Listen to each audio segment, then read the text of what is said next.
Welcome to Mic Drop, the podcast where relevancy is irrelevant and we don't give a shit about your feelings.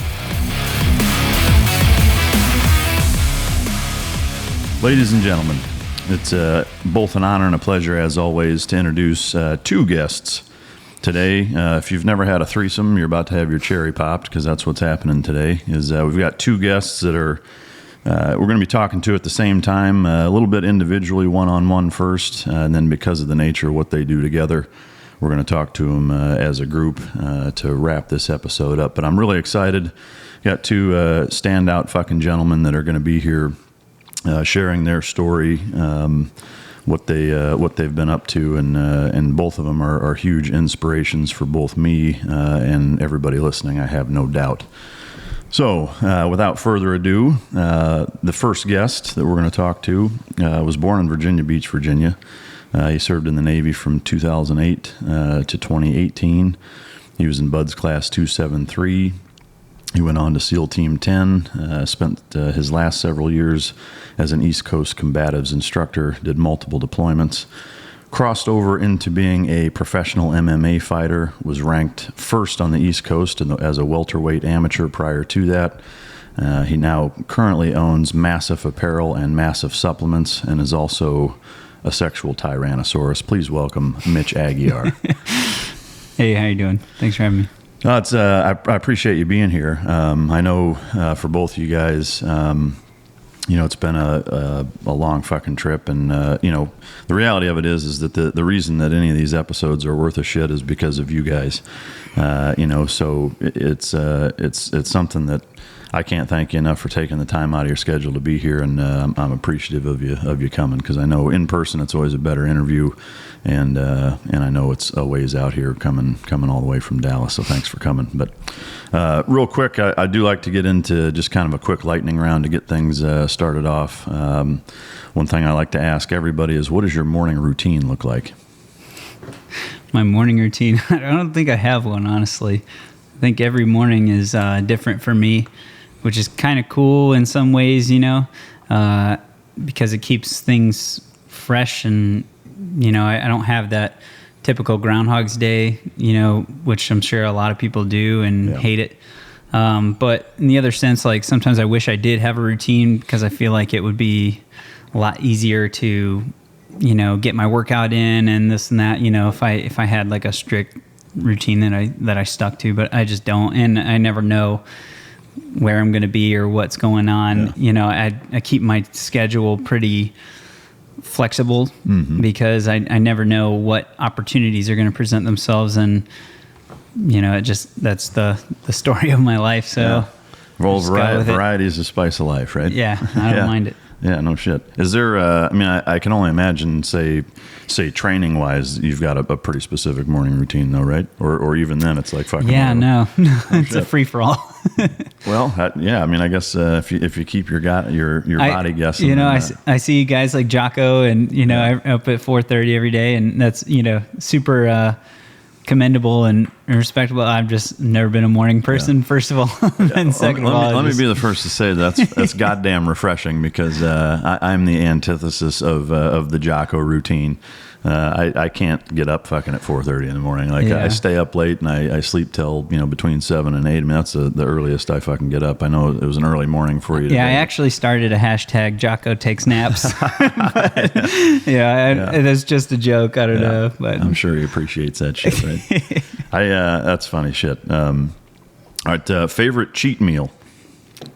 Favorite cheat meal? Oh man, I am a total fat kid at heart, and I have to constantly cut weight for fights, and I mean, after I have a fight, it's not uncommon for me to put on 15 pounds of fat, and just because I pig out, and I love Oreos. I actually have a problem; I can't have them in my house anymore, and love ice cream. I have a huge sweet tooth, so anything sweet, I love it all. Yeah. So, goddamn. So your favorite cheat meal is anything to cheat with, right? Pretty much. I love it. So you normally fight at what weight? Welterweight, 170. And so you're walk around at like 205 normally. Jesus Christ. Yeah. That's fucking nuts. What's your favorite booze drink? Nectar liqueur is a. That sounds familiar. It's that's a liquor that I'm involved with. I'm part owner of, and So you're a little biased. several team guys are invested in it. So that's our favorite drink there. Yeah. And then I like for beer, I like Frogman Lager. Guy named Mike Stacks owns that company or the brewery, and it's located in Norfolk, Virginia. Yeah. Awesome beer, awesome stuff. So towing the Frogman line on the booze train, right? Yeah, I don't drink often, but when I do, it's Nectar liqueur and Frogman Lager. Nectar liqueur makes it. There's an element to that, like you could call it man sauce, right? Fucking whatever. Nectar liqueur, I love it. That's fucking great. Favorite submission, or is it? I'm going to make an assumption here. Is it the you have your own, right? I do. The Aguiar submission. I saw the demonstration. That's got to be your favorite. Right? It absolutely is my favorite. Yeah, that's fucking cool. Honestly, like it was such a huge honor, and like I just can't even describe how that felt. I'm so passionate about jiu-jitsu, and Brazilian jiu-jitsu has only been around for less than 100 years, and but that's still a long time. And for as many people who do it and who have been doing it for 20 years, 30 years, you would think like everything's been thought of, especially such a simple submission like that. Yeah. And I just asked every freaking black belt that I encountered, and everyone's like, "Oh yeah, I don't know, I've never seen that." Yeah. And I'm like, "No way," That's cool as fuck. I remember when I think I saw it on Instagram. I think it was when you got it certified or whatever you want to call it. Verified, But same thing. Like when I saw it, I was like, "God damn, I can't believe nobody's thought of that." Like it seems so. It's one of those. It's so like cool. The fucking zipper. It's like it's so simple. Like nobody thinks of it though. That's fucking awesome. Definitely my favorite. I've yet to hit it in a fight. I've hit it quite a bit. Just rolling around and. Practice and stuff like that, but I really want to finish a fight that way. That'd be awesome. Oh hell yeah, it would. What's your most embarrassing moment ever? Most embarrassing moment ever? I don't know. I really don't get embarrassed that never. You like even as a kid, nothing. I guess I kind of just own shit. Yeah, you just don't give a fuck. Like, well, the subtle art of not giving a fuck. All right. Never been embarrassed. Fucking you heard it here first. I'm trying to think. Like, I don't know. Yeah. To me, that says a lot about a mentality. If you're like, I don't get embarrassed, I don't give a shit. Yeah, I just don't give a fuck, man. Yeah, no, that's awesome. Take note if you ever get embarrassed. I fight in a Sunga. If that tells you. Yeah. I came out the Gangnam style in a American flag Speedo in front of 5,000 people. That's true. So I mean, I don't know. Like, how do you top that? Maybe wear a sarong next time. Yeah, I don't know. In terms of opponents that you've faced, and I'll quantify the question with kind of a little bit of an explanation. The toughest opponent mentally, and by that I mean, like, is there an opponent that you've ever fought that stuck out as being somebody that was just game to the fucking core, like just you couldn't, no matter what you did to them, that like their level of intensity and their toughness from a grit standpoint? Is there anybody that stands out as being head and shoulders above anybody else?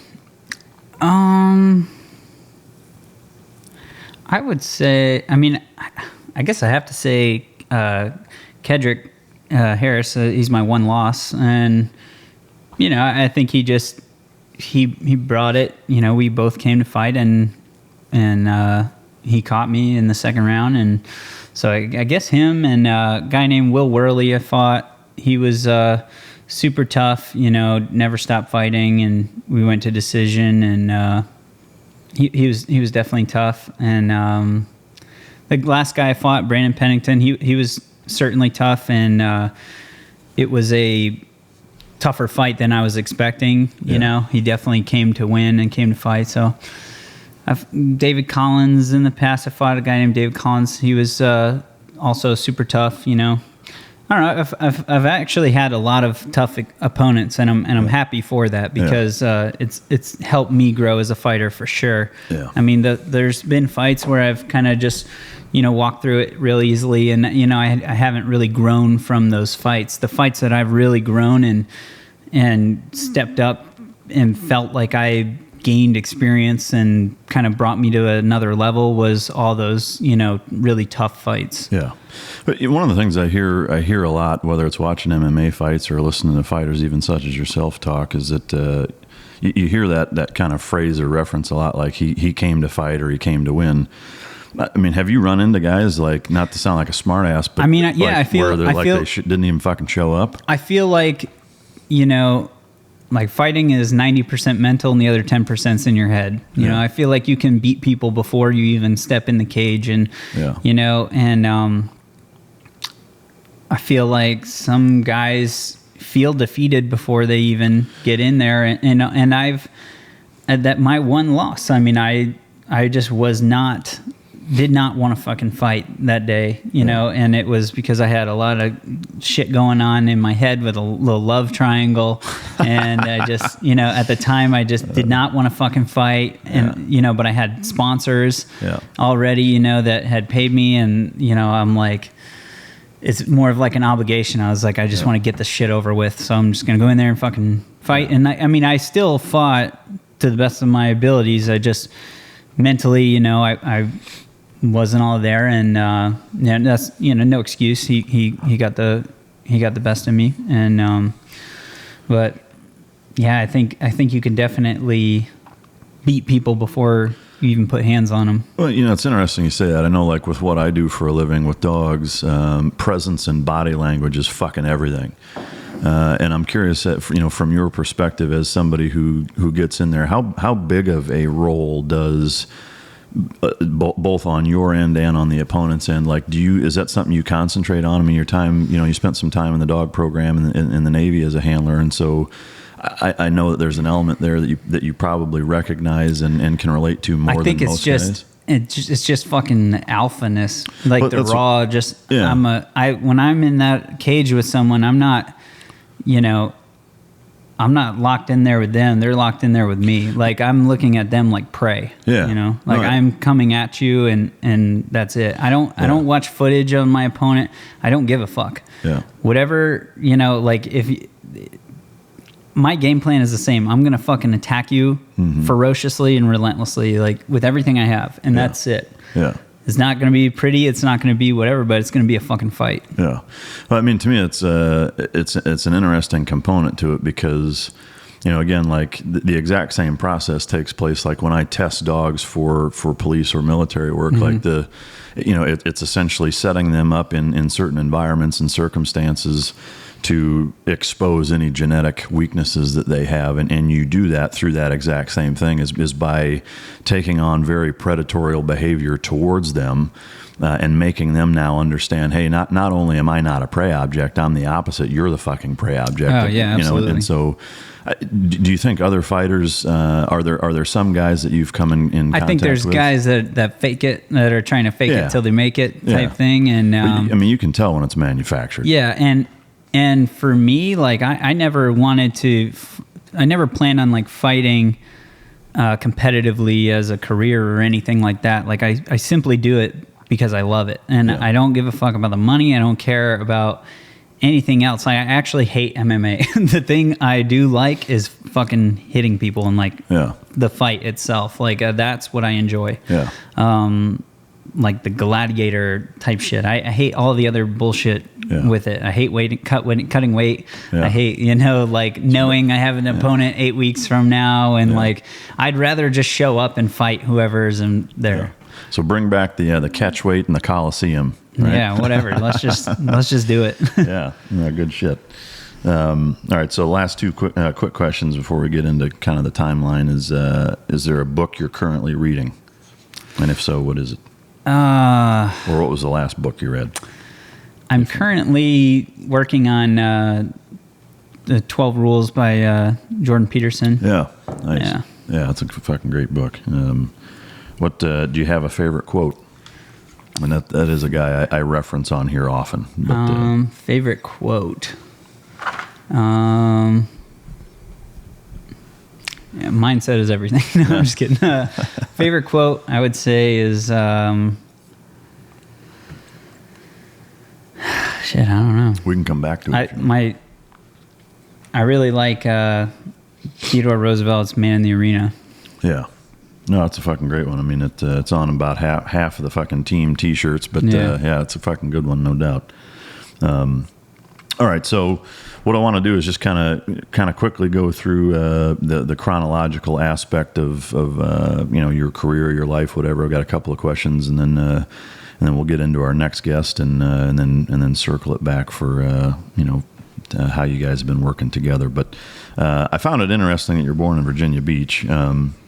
Were you born into a military family at all? Or? Yeah, my mom and my dad were both in the military. They're both in the Navy. Yeah. I'm assuming your dad wasn't in the teams, or was he? No, he was a combat cameraman over with Dab Group. So. Oh, okay. Yeah. So what kind of I guess was there an influence from growing up there and No, I had zero desire to join the Navy or military. I didn't know shit about the SEAL teams at all. My dad had encouraged me to go in the military as a kid and everything, but I was just like, yeah, it's not for me, you know? And I'm just, kind of more of a hippie. Yeah. I never thought I would be in the military, but then, Sure as shit. Just happened to work out that way. Yeah. In terms of your childhood upbringing, sports, et cetera, was MMA or jiu-jitsu or anything like that something that you did growing up at all? No, I just fought in school. But any sports? Yeah, I played football, basketball, and lacrosse. But I actually wanted to play hockey as a kid, but I was a terrible ice skater. It was like a Happy Gilmore situation. But the only reason I wanted to play hockey was not because I enjoyed hockey. It was because that was the only sport I knew of that they let you fight. Yeah. So I was like, I want to play that sport. Did your dad whip your ass growing up? Like, where does the loving to fight? Like, did you have brothers that you fought with? Yeah. Constantly? No, I have a little brother or a younger brother, and I've got a stepbrother that's a year older than me, and two older stepsisters. But my younger brother and I, growing up, even from like a very, very young age, we have home movies of us, my mom in the front yard, in this corner, weighing a whopping 43 pounds, like Mitch Aguiar. And then like me and my brother, we would have like little fights, wrestling matches. I'd tie a little towel around my neck. I was like Batman, Does she regret that shit now, or does she? No, she loves it. She loves it. Yeah. I'm happy. I'm happy she did not raise pussies. Yeah. Well, fucking A. That's, it's interesting because I think, some people, I think it's genetic. Some people, it's an environmental thing. I mean, we all talk about nature versus nurture a lot. The agoge, man. I think it's both. I mean, I think it has to be a little bit of both. But in terms of your family dynamic in general, was there anything outside the norm or anything that happened as a kid that shaped you into a certain direction or into the direction you went, or was it a pretty what you would consider normal, affluent upbringing? I think I had a great upbringing and a great childhood. I mean, I felt very loved, very, very encouraged, and I'm super grateful for that. And also my aggression, was not shunned. You know what I mean? Yeah. Like I said, my mom has videotapes of us, play fighting as kids, and so just from a very, very early age, was fun to me. Yeah. And then, growing up, my little brother was fat and he was a year younger than me. And you totally didn't make fun of him, I'm sure, right? No, I mean, but my parents were like, hey, this is your brother. You got to defend him, protect him. And, if anyone makes fun of him, whoop their ass. And I took that to heart. And I grew up my whole life, fighting in school and, bullying bullies. Yeah. And I've kind of just always been fearless in that sense of, I just attack you. Yeah. One of the things that I think unquestionably, and it's something I'm sure you can relate to reading Jordan's book, but the aggression component that exists in males that is emasculated and shunned and stifled in our society to the degree in which it is today has had an unquestionably detrimental impact on our society in a host of ways. But to me, it's amazing to, I've been very fortunate to meet, a lot of really fucking cool people in the last decade of doing what I've done, post-military, and most of these people in which are are those types of people that that were raised that way or live a lifestyle or a career that exists and is foundationally based on their ability to do that. And so, to me, it's an interesting component. I think when there's stories such as yours and on the transverse, you hear, there's a lot of stories of people that didn't grow up that way, and you see the problems that exist because of that. And, to me, it's nice to hear that. It's both nice to hear that you had that type of upbringing, but also I think it reconfirms, the natural aspect of why that's a naturally occurring set of genetic components in men, and it's something that needs to be not just allowed, but harnessed and controlled, encouraged, but understand and be taught how to use it, when to use it. Not that it's not acceptable; it's that it's acceptable in certain terms, and when to use it and how to control it. So I love to hear that. Where were you when 9/11 happened? It's going to make me feel old. Yeah, you ready to feel old? I was in 7th grade art class. 7th grade art class. What impact did that have on you, seeing that happen? Honestly, at the time, I didn't really understand it. I didn't know what was going on. I was making a paper mache star, and it was like a superhero star thing that I was making. Yeah. And our teacher was like, there's been an attack, and I was just like, okay. I had no idea what was going on, and we all got sent home from school early, and I was like actually kind of excited. I was like, free day. Yeah, I was like, wow, we're getting half a day of school, hell yeah! And I like went home, was all excited and ready to play, and I had no clue what was going on. And then I was living with my dad at the time, and he had walked in the house, and I was like, Dad, we got sent home from school early, all excited. And he's like, yeah, no shit, our fucking country's under attack. And I was like, okay, this is not a good thing. What's going on? Yeah. So that, I was honestly just too young to really understand really what was going on. Yeah. And it wasn't really it just didn't catch my attention, honestly, too much. So, okay, so you're in 7th grade at that point. From then all the way through high school, what transpired between then and you joining that really inspired you to serve and join the military? Like I said, nothing. I had zero intentions on joining the military. Shit, did you lose a bet? What the fuck happened? No, I was just bored at the time, honestly. I had moved to live with my mom, and I was in Ohio, and I hated Ohio. It was just a real rural country area and not a lot to do, and that was new for me, and I was just kind of bored with that area. I didn't know. I just graduated high school. I wasn't sure what I wanted to do yet. I knew I didn't want to go to college. Mm-hmm. I knew it wasn't going to be anything academic or anything like that. And I was roofing at the time and just didn't really have a plan, and the Navy recruiter happened to just walk in and, hey, you want to join the Navy? And I thought, man, no, but I will. 4 years, I can fucking, why not? I have got nothing holding me back. I've got nothing keeping me here or whatever. So, and I don't want to be here. So yeah, sure. Yeah. And he's like, well, you look like you're in good shape. Do you want to be a SEAL? And I was like, yeah, sure. Sign me up. So you really had no fucking concept of I had zero. I had no idea I even had to go to BUD/S. Yeah. that was Could you swim worth a fuck at that point? My PST guy that gave me the PSTs, Mike Noss. Mm-hmm. He's a old frog man, and he's the guy who taught me how to do the combat side stroke, the day before the PST. Yeah, god damn, and you still passed it. Yeah. So, excuse me. Thanks. Yeah, the running was really the hard part for me. I had never run further than a mile. Yeah. And when I heard you do like the 4 mile timed runs. I was just thinking, why in the fuck would anyone run 4 miles? Like, what is the point of that? Yeah.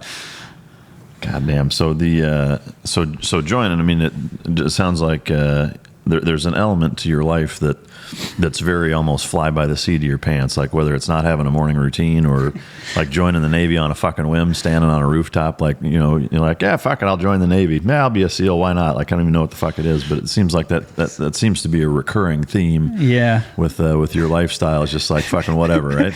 Yeah. Zero preparation. Just go all throttle. Yeah. I mean, that's, no brakes. Yeah. Well, I mean, I just did the Grand Canyon. Rim to rim to rim. Zero training. Yeah. And flew in from New York City, 2 hours of sleep, and did it in my Lacoste, shoes, dress shoes. Jesus fuck. Let's get it. Yeah, that's why you're limping. You got the pimp walk right now. Oh right? man, my still calves. Yeah. I'm still paying for that, man. My calves are super tight. Yeah. Have you thought about planning ahead, maybe a little more? I always have the intention to, like.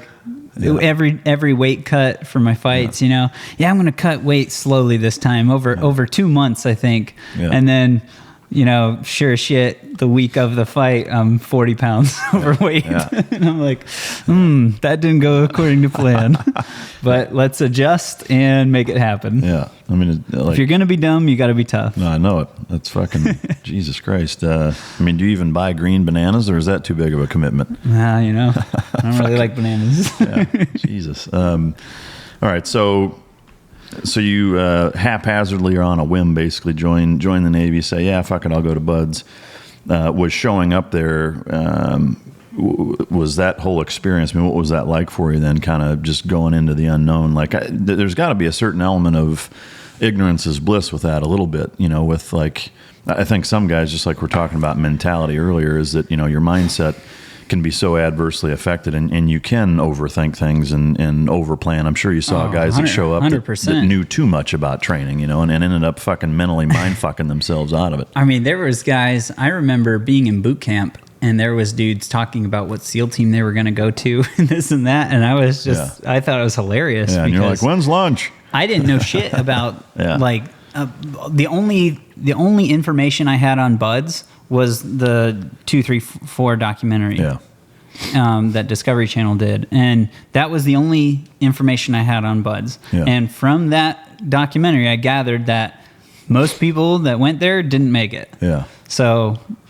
I was just like thinking, why are these guys talking about what SEAL team they're going to go to? Like, we haven't even we haven't even opened the very first door yet. Yeah. So I don't know. I just kind of dealt with it as it came. I was like, I have to get through boot camp first. Yeah.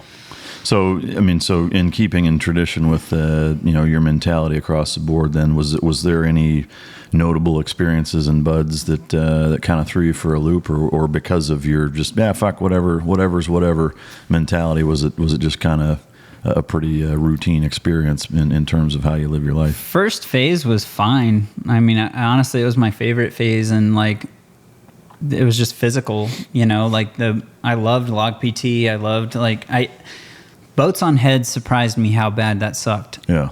Cause I remember seeing it and thinking that's not too bad. And then I remember I'll never forget the first time the boat went on my head, and I was like, oh shit, this is fucking heavy and uncomfortable. Yeah. This is not what I expected. Yeah. And, I remember thinking this is not going to be fun. Yeah. And, just, obviously the lack of running my whole life, and then thrown into Buds, it's mostly running, so that was definitely an adversity I had to face and overcome while I was there. And kind of, it was the times kept getting shorter and shorter, and it was it was a good thing that I was running a lot in Buds, because that was the only thing.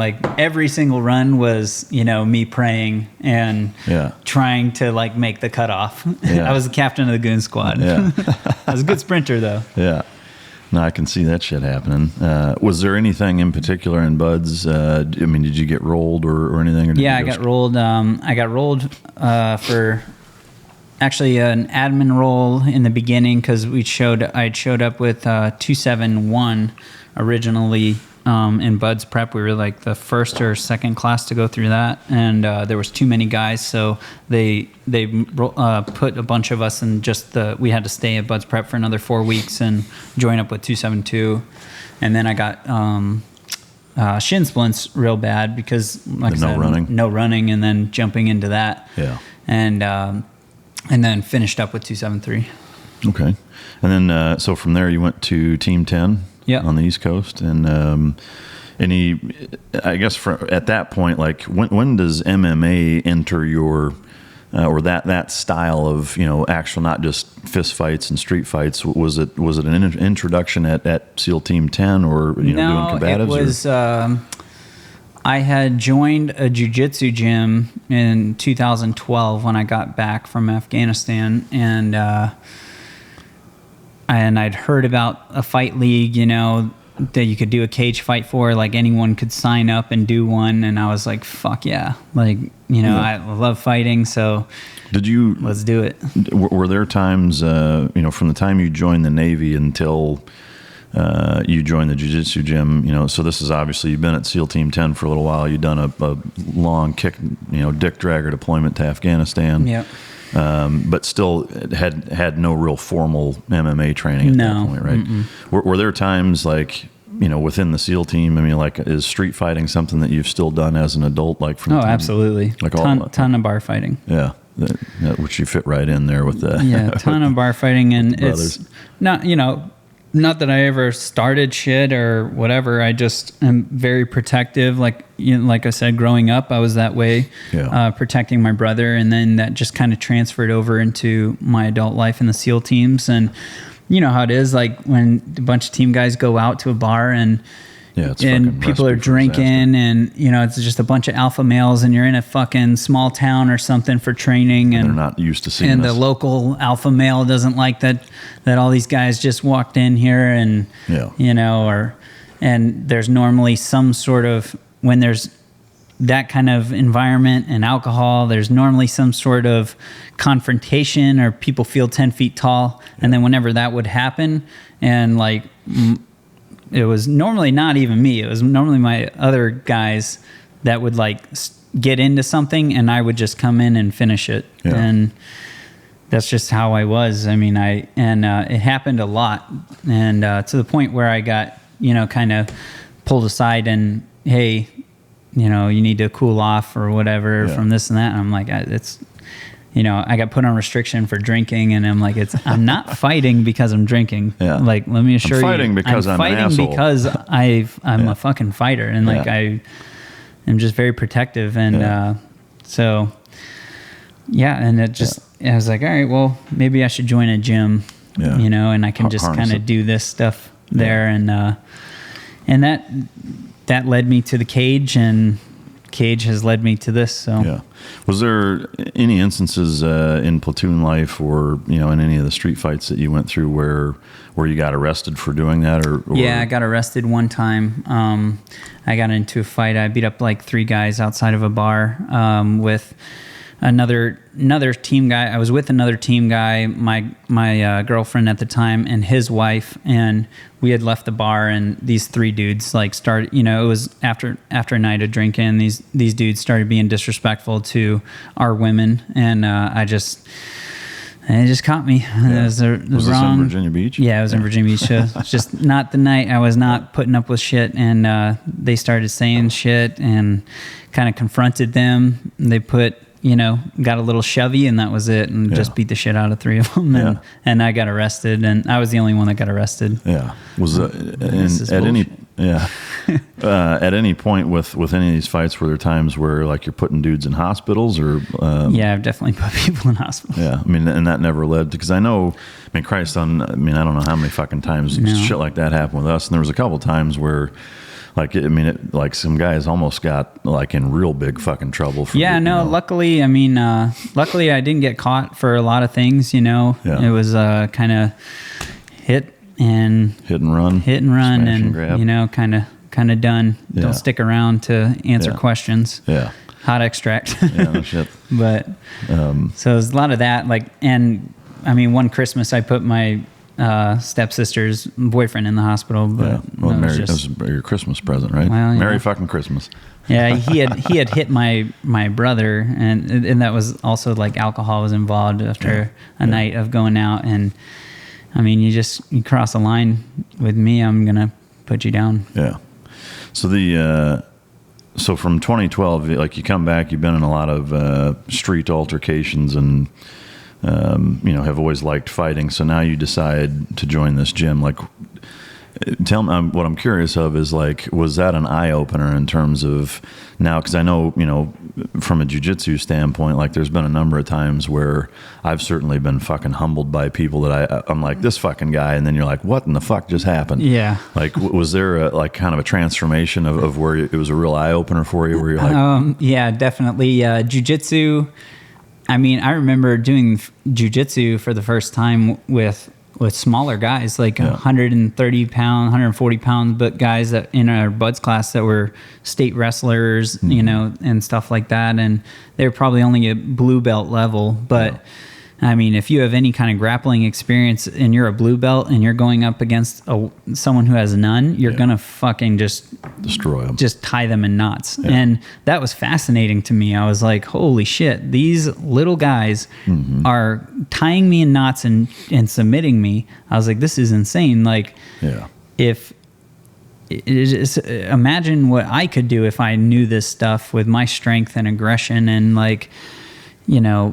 will to fight. And so that led me to pursue it more. And I lost my first 100 matches in a row, but every time I did, it just fueled me to keep going. And then luckily I found some success with it myself, and it's just been awesome. And super humbling. I mean, I have rolled with guys that just make me feel like a 3-year-old girl, with zero grappling experience or anything. Like, and it's just like, wow, there's human beings out there that can do that.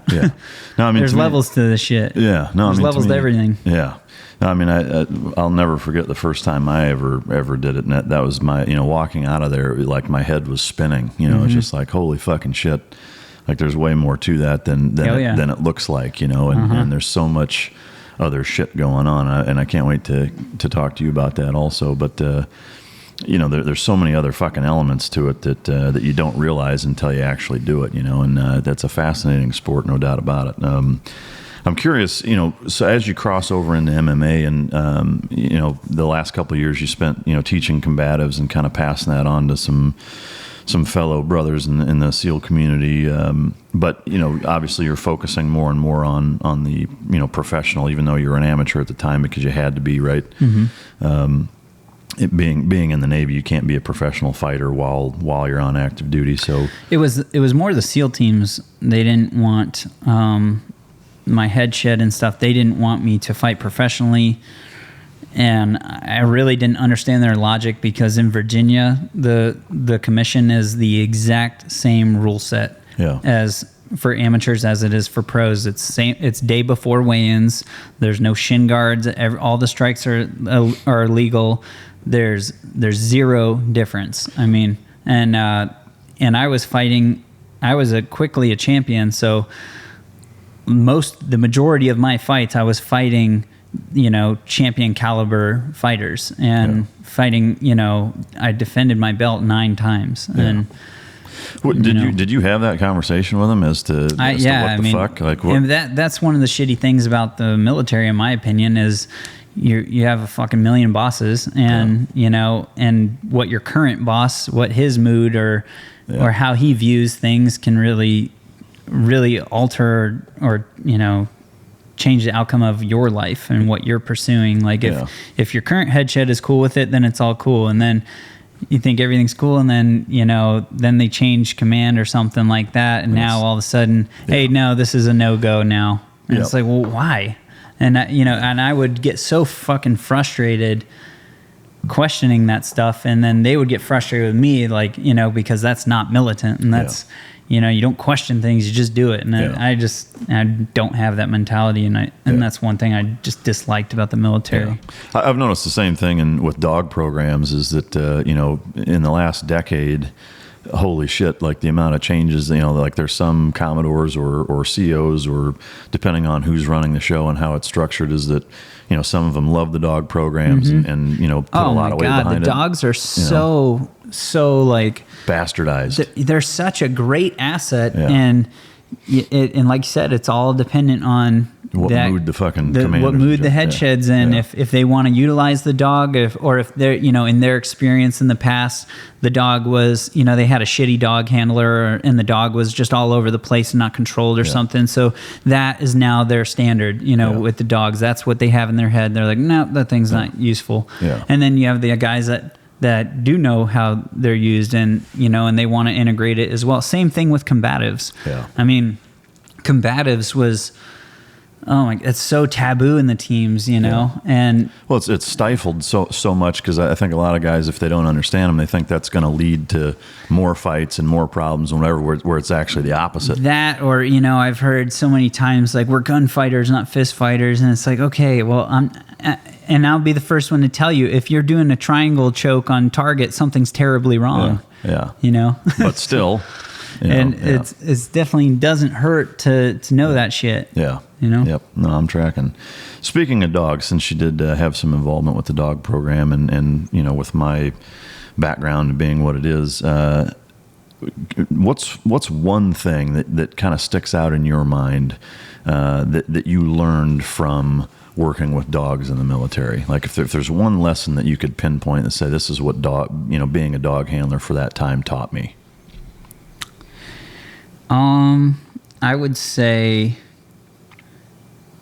consistency, and you just really have to be consistent with that dog, and that consistency showed me results. Yeah. There's two interesting things about that answer to me. Is that number one is that even knowing that, like, you still live your life almost the opposite of that. Trust me, I'm the walking contradiction. Yeah. But the other thing too, I think that's neat, that I actually really, really admire and respect and like about how you live your life, is that's how dogs live.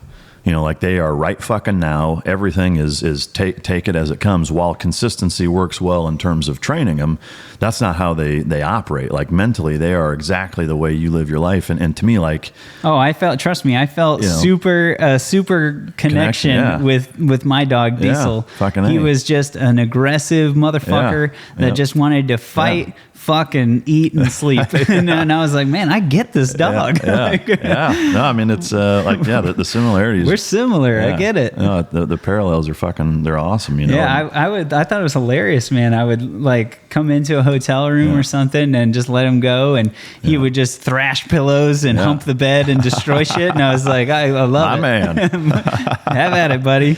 Yeah. No, I mean, it's the happiest people I know are that way. They really, it's like, fucking my plan is today, and fuck everything else, and there's an element because to that. Tomorrow's not promised. Yeah, it really that's isn't. The fucking truth. I know. So I make the most out of my life every day, or I try to. Yeah. And I don't want to have any regrets like that.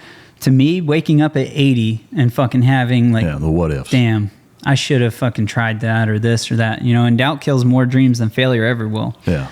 And I don't know, man. I just like to take shit on and experience life and see where it takes me. Yeah.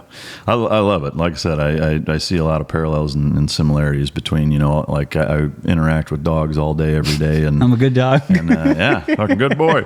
But yeah, it's neat. I love the similarities. But so one thing I've been really curious about and been dying to ask is with the crossover into MMA. Having been to Afghanistan and having been in environments and situations where people, you may be in an area where an entire neighborhood or village is actively trying to take your fucking life, getting into gunfights and being on a two-way range, as it's called.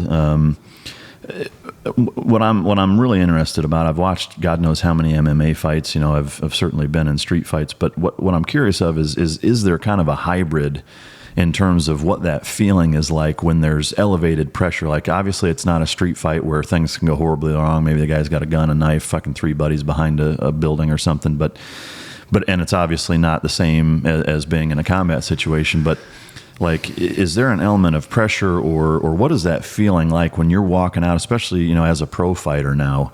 Can you try to describe if there's similarities or comparisons between any of those environments? What's that like? First of all, like pro and amateur fights, they especially, like I said, all I know is the pro rule set, because that's what I did as an amateur. And, you know, to me, a punch in the face feels the exact same whether you're pro or amateur. Or on the street, right? And or in the street, doesn't matter. And a fight's a fight. And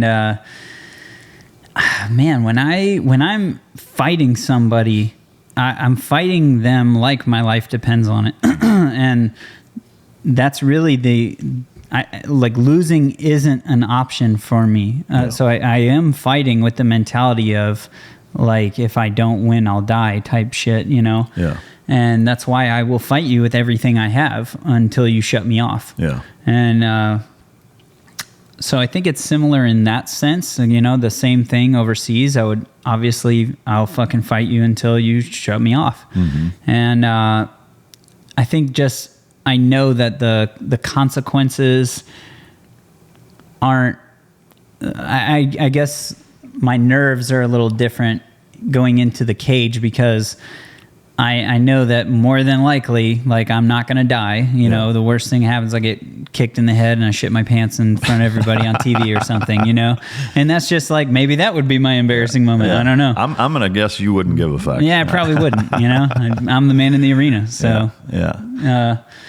I probably wouldn't care. But overseas, like in gunfights, like, and it wasn't really I was ever like afraid of losing my life. It was more for like fear of my brothers losing theirs if I didn't do what I needed to do. Yeah. And I think that is probably every SEAL's mentality. Mm-hmm. You know, is you have to protect your brothers. And like, that was my concern. Like, it wasn't my own safety so much. It was more like, I don't want to fuck up and like get someone killed because of me or something like that. So that pressure is, or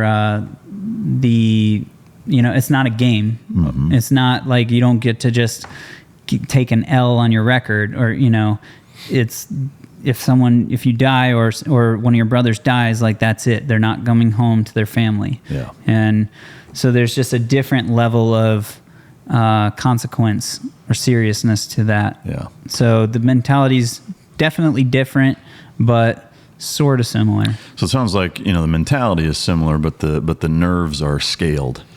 Right. Yeah, I guess so. You know, so like there's still an element of almost a safety net walking into a cage while it's ramped up. Like, ultimately, you still know. Mm-hmm. Yeah, no, that makes sense. I've always wondered about that, because like, I remember my first gunfight, like, getting shot at when I heard the rounds crack. I remember instantly getting excited, because I was like, oh, cool, finally we're like, you know, in a real gunfight. And then immediately after that, you're like, oh shit, my leg was just fucking shaking, and I was like, oh shit, this is real. Like, no, I know it. You know, and then it was like that, okay, fucking 100%, 1,000% locked on, you know, to protect my buddies and, you know, myself. Yeah.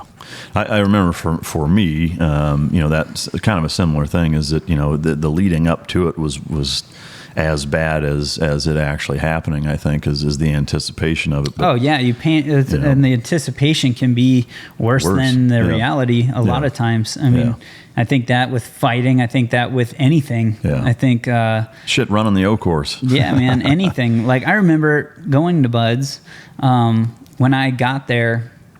I had gotten there at nighttime, and I had went at like midnight. I like snuck onto the beach and like did a recon of Bud's, the Bud's compound. And I remember like looking over the berm, and there was some pull-up bars and some ropes. And then like I just looked around, and there wasn't a whole lot. There's some logs laying there and on the obstacle course. And I was just like thinking, where is everything? But that was everything they needed. You don't need much to fucking torture the shit out of somebody. Nope. The fucking water and the sand is most of it. I was like, But the anticipation was crazy, And same for Hell Week. Like, I had Hell Week built up in my head to where, like, I thought Satan was going to pop out of the ground and fucking lead log PT and just crush us. And then, it had to have been that way for a lot of other guys too, because there was dudes in our tent before breakout that just sitting there so anxious they quit. Because, the unknown was just, they had it built up in their head so fucking bad that they just quit. And I had it built up pretty bad in my head as well. And especially with all the stories you hear and look at the numbers. Like, the numbers don't lie. Like, a lot of motherfuckers quit. And so I was just like, holy shit, what's going to happen? I don't know. And then 2 seconds after it started, and I see the same instructors that have been beating my ass for the last couple months, I'm like, oh, okay, fuck. There's no horns. Yeah, I'm gonna make it. And then I was like, I instantly had that mindset, and then the rest of the week I was fucking grinning ear to ear because I knew I was gonna make it. How old were you when you 18 going through Buds? 18.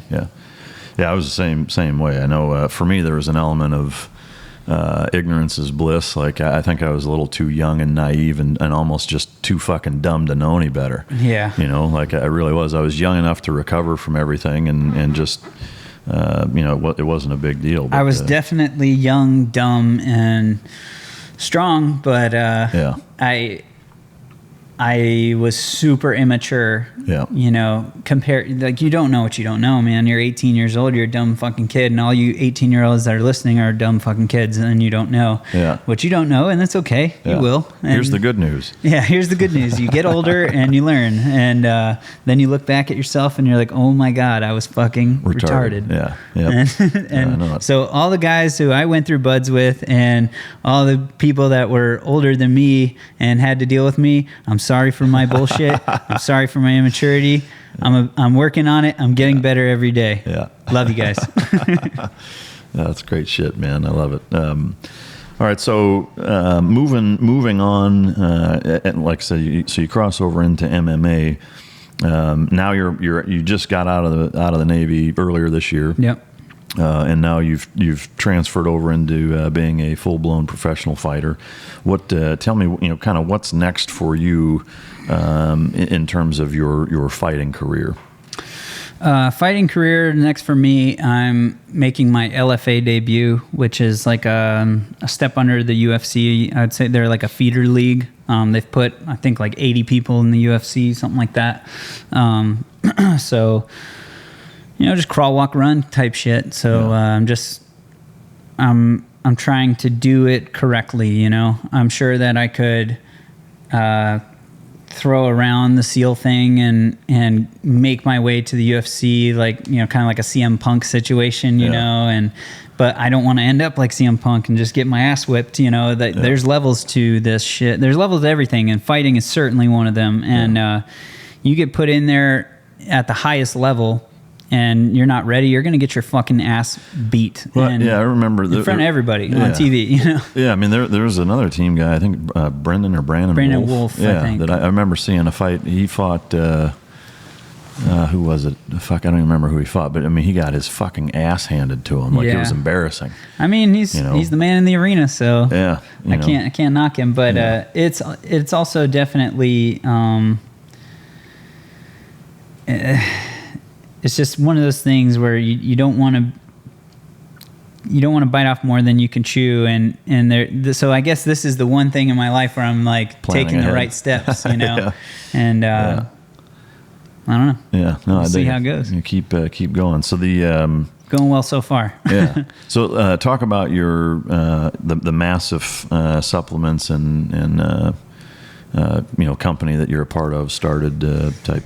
Yeah, so Massive Apparel is the clothing line that I started, and it honestly started because these shirts I'm wearing, the Smash and Frog shirt, this is my fight shirt, and it was like my walkout shirt, and I had all my sponsors on the back of it, and that was a way to advertise for my sponsors, and also just kind of gain a little bit of money back for me, so I would sell the shirts and sell the advertisement spots on the back, and that was kind of a way to make some money and everything like that.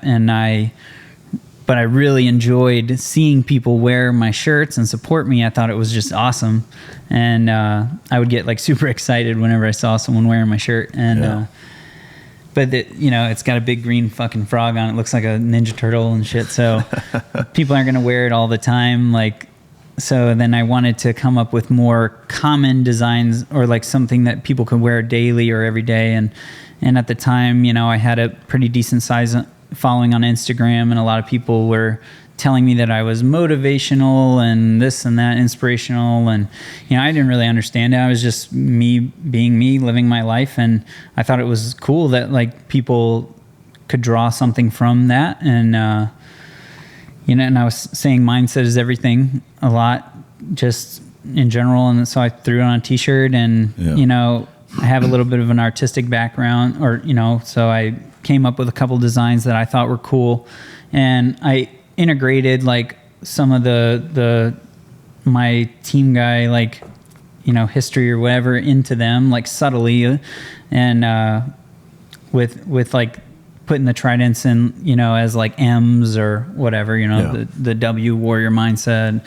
and I thought they were cool t-shirts that didn't scream Navy SEAL, but still had that subtle hint, of team guyness. And I'm definitely proud of the small piece that I got to be a part of in the overall grand scheme of teams. You know what I mean? No, I love the tip of the cap, if you will, to to the tradition that is the SEAL teams. I mean, I have the same thing in my Tricos logo. And I think every Navy SEAL that has gotten out of the Navy and has started a business of some sort has something in it, has some sort of like reference to the teams, and rightfully so, because it's a hard accomplishment that not a lot of people have done, and you should be proud of it, and I am proud of it, and but I'm not trying to pimp the trident or exploit it or anything like that. It's just a subtle thing, just like No, I think it's well done and well integrated, and I love what you've done with with your career transitioning out, for sure. I appreciate it. Yeah, but before we get into the next guest, I just want to talk about the rim to rim fucking experience real quick. How did that come about, and tell me about that, since you just came from that. Okay, well, without getting into, because that could be a whole podcast on itself, the epic Greece march that we did last year. We did 240 miles on foot, retracing the steps of the Spartans from Sparta, Greece, to Thermopylae, Greece, which is where the battlefield of 300 took place. And I was very ill prepared for that, and but ended up kind of, I grew a lot during that thing, and it was just the most humbling slap from life that I've ever received, and grew a lot from it. Met and was with an awesome group of people. One of which is a guy named Graham Desert. He owns a company called Roofing 101 in San Diego and in Kansas City, and he was my roommate during that challenge, and just we connected super close during that challenge, and good kisser. Yeah, super good kisser.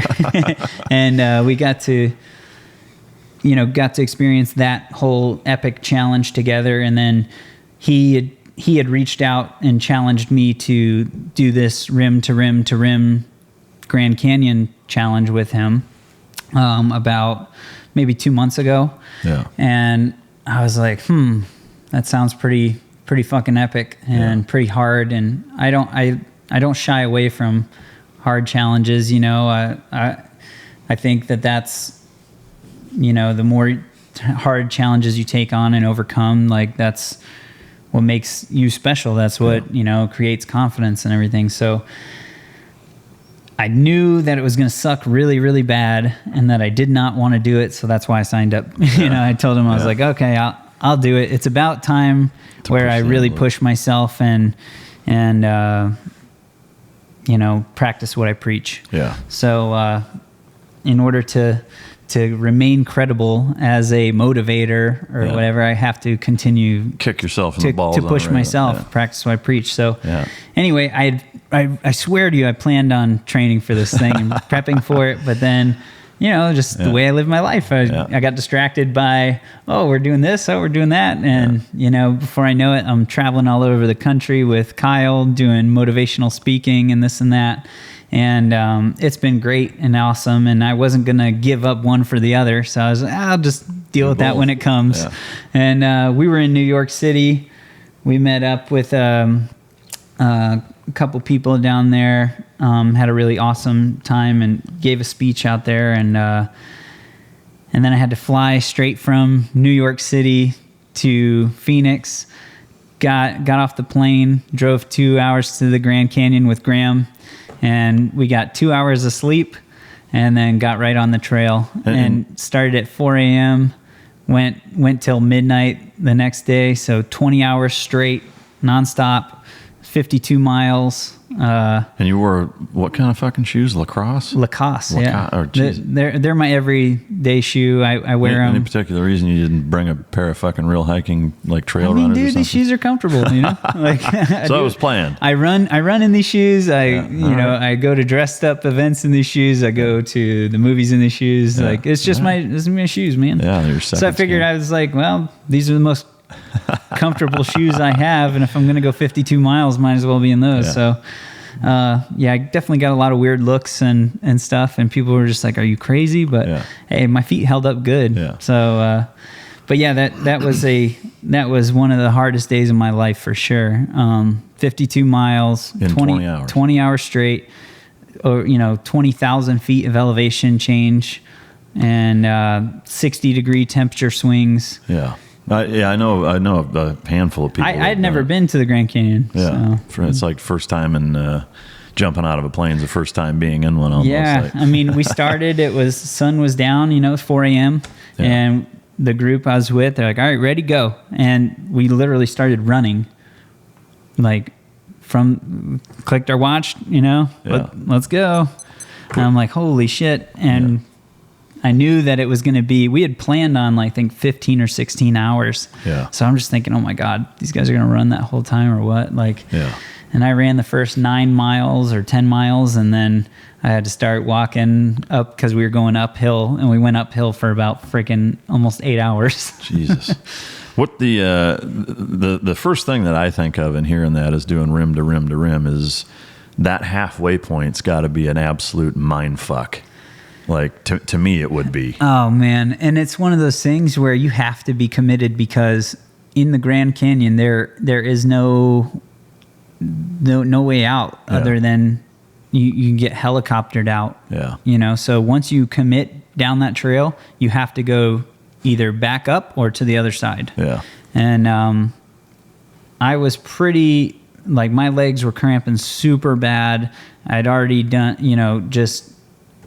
I think I consumed 450 ounces of water and that whole thing, and you burn 10,000 calories, and I had a bag of Gorp, good old raisins and peanuts, and some Cliff Bars, and man, it was definitely super challenging, and on 2 hours of sleep. Yeah. So when we got to the halfway point, which is actually less than half, it was 25 miles, and I think we were there at 9 hours. So I knew okay, we've got at least that long to go, and the way back is longer. Yeah. And now I'm not fresh. Now my legs are already fucked. Yeah. And we've got longer to go. So it was definitely and when we came to the halfway point, there was a car there, and one of the people in our group was like, all right, I'm done. Like that's like the instructor, instructor van in Hell Week with the hot coffee. All you can just jump in and be done. Exactly. And that's exactly what my mentality was, man. Like I knew like the easy route is quitting. Yeah. But I knew that like, no matter how bad this next 27 miles is going to fucking suck, it will come to an end. Yeah. If I keep putting one foot in front of the other, eventually I will get there, whether it's 3 days from now and I'm crawling, but at least it'll be done. And I did it and I didn't quit. Yeah. And if I would have fucking quit, it would have given me instant relief at that moment, but a lifetime of regret. The next morning when I woke up, I would fucking be ready to kill myself probably. Yeah. Well, I mean, to me, it's this too shall pass. I mean, like this too shall pass. I use that mentality, in buds the whole fucking time, and to me, I mean, especially as an instructor, there were so many times where I saw guys making these life-altering decisions to hang it up, and I was just like, I wish you had some fucking idea of what you're doing. You just don't. Man, choices are...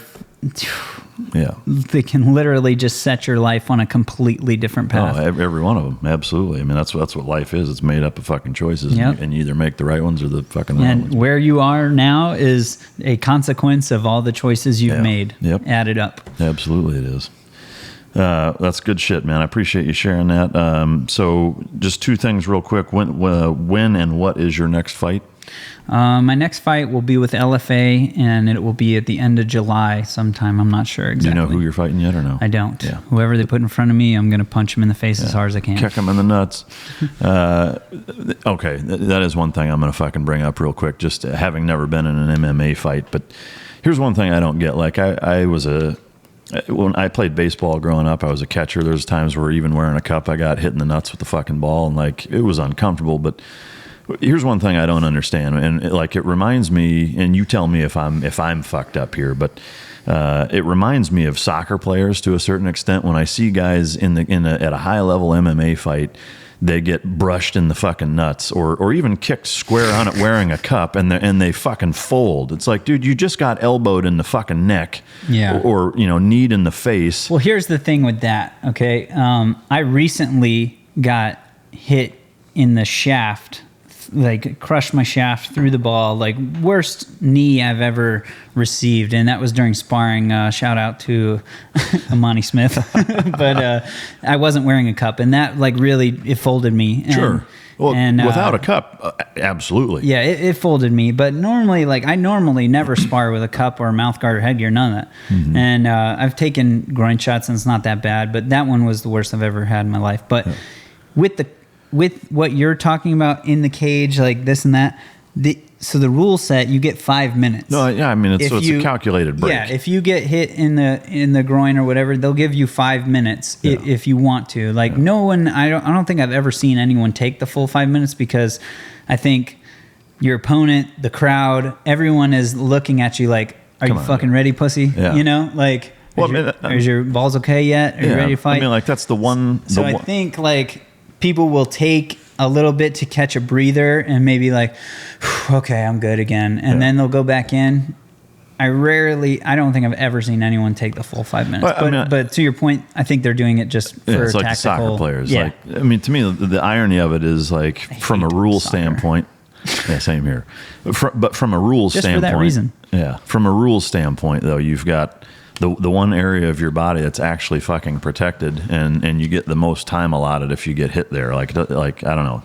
I've always wondered, like, dude, come on. Yeah. Anyway, it's good to know. Good inside tip on the MMA fights, but just the tip. Yeah, just the tip, just for a minute. Which leads us into the next guest. Now, so before we get into that, one last thing, where can people find you? Whether it's social media, pretty much. I'm pretty much only on Instagram. It's at Mitch _Aguiar, Aguiar, or you can type in Smashin' Frog, no G in Smashin', just Smashin' Frog, and I'll pop up. Or you pop up, huh? That's right. All right. In terms of business, the Massive Apparel? And Massive Apparel, you can find at Massive Apparel, MASFapparel.com. And it's coming real soon, Massive Supplements. I'm pretty sure we'll be on the same website. Great shit. All right, so now we are going to transition on to our second guest. And ladies and gents, bear with me. The intro for this guest is both long and distinguished, kind of like his Johnson. Ooh, I like this guy already. Fake news. All right, Save so the best for last. That's right, bringing it up the rear. All right, That's no more his style. all right. So here we go. We have with us today. First, let me preface it with I'm extremely fucking humbled and honored to have this gentleman here. He's been all over the fucking place and has a really, really neat story. Does a lot of motivational speaking and but just an incredible influence and a really, really good guy to have here. So I'm stoked to bring this guest to you. But he is a motivational speaker, a New York Times best-selling author, an entrepreneur, a 2-time ESPY Award winner, a mixed martial arts athlete, the first quadruple amputee to summit Mount Kilimanjaro and Mount, I'm not even going to try to pronounce it. Aconcagua, without prosthetics, a champion wrestler, a CrossFit certified instructor and gym owner, a competitive MMA and Brazilian Jiu-Jitsu fighter, a world record-setting weightlifter, a skilled mountaineerist, we'll call it that. He's been on Good Morning America. He's been on the CBS Early Show, Oprah Winfrey, Larry King, 2020, ESPN, HBO's Real Sports, CNN, multiple documentaries including A Fighter's Chance, which is currently available on Netflix. In terms of charity work, he's got involvement with K2 Adventure Foundation, ambassador of No Barriers USA, the USO Wounded Warrior Project, the Travis Manion Foundation, Juvenile Diabetes Research Foundation, and the Honor Foundation. And most importantly, he is also an incredible kisser. Please welcome Kyle Maynard. Mostly just the latter, but I don't know who that guy was that you're talking about. I just bragging about you. I know. I'm kind of just fat and lazy, actually. I'm just like, what? He's just a turd. Are we talking about the same guy? Fake news. Yeah, he's a turd. This is all fake news. What are you talking about? The old Kyle did all that. Yeah. He died a long time ago. I'm retired now. I don't do any of that anymore. No, it's really fucking cool having you here. I know, and this is for both you guys. I know you're both busy as fuck, and one of the things that I always try to reiterate is not just thanking the supporters and the listeners, but the fact is this show wouldn't be what it is and would not exist if it weren't for awesome guys like you that are willing to come all the fucking way out here at a moment's notice and adjust your schedules. I know it's inconvenient as fuck, but I appreciate the hell out of you. Yeah, man. Can't you move closer to civilization? Yeah. No. Jeez Louise. Not with the asshole dogs that I have. Yeah, it's true. Your dogs could kill a small city. So yep. Unfortunately, that comes with it, but. So we'll get into all the accomplishments here in a minute. I like to just get the brain juice flowing. Oh yeah. With just kind of a quick lightning round. What is your morning routine? Hopefully it's more structured. Yeah, more structured than definitely not. Yeah. Well, if it's possible to be less structured, then I don't know how you get it any less structured. I don't either. Somehow I find a way. But prepare to stand the fuck by. I keep Kyle on track. No shit. If that tells you anything. Holy fucking Christ. Blind leading the blind here is a heavy understatement. So no morning routine for you either then? I mean, coffee. Coffee, rest. Yeah. I think that, I don't know, I describe my life like in, just sort of like moments in between, sheer terror, excitement, bliss, and just kind of, it's every day is something different and unique. And I wouldn't have it any other way, but routine has been something I've been lacking. To be all honest, kind of busting your balls, like coming out here, but like, this is like, you're kind of living my dream, out here. Well, there's room. Comancheria, and like, you're just, getting away from kind of the normal, whatever is kind of perceived as like the normal grind. I think that I want to increasingly spend kind of half my time more in, I'm kind of a creature of solitude at times, and then other times, I love being with people and in groups and all that, but I definitely enjoy my alone time. Yeah. I'm the same way. I mean, that's why I'm here. It's a nice mix of being able to be out here and piss out in the front yard and shoot out the back. And just peed on your floor a minute ago. I mean, you're not the first. No, you did it certainly before not, I did. Certainly not the last. Snitch. I mean, that's, I love it out here for sure. But, all right. So, do you have a favorite food? Lucky Charms. Lucky Charms. No shit. Yeah, probably. I mean, not vitamin D steak milk for sure. I mean, if I'm gonna be an honest answer, it'd just be a good ribeye. Yeah. Aged or? I can go for I like a aged ribeye. I think. For me, just like a good grass-fed steak, knowing that I'm getting something from it. Like I don't know. Yeah. Do you have a favorite purveyor of meat other than Mitch? That's great. No, I think that shit's prime.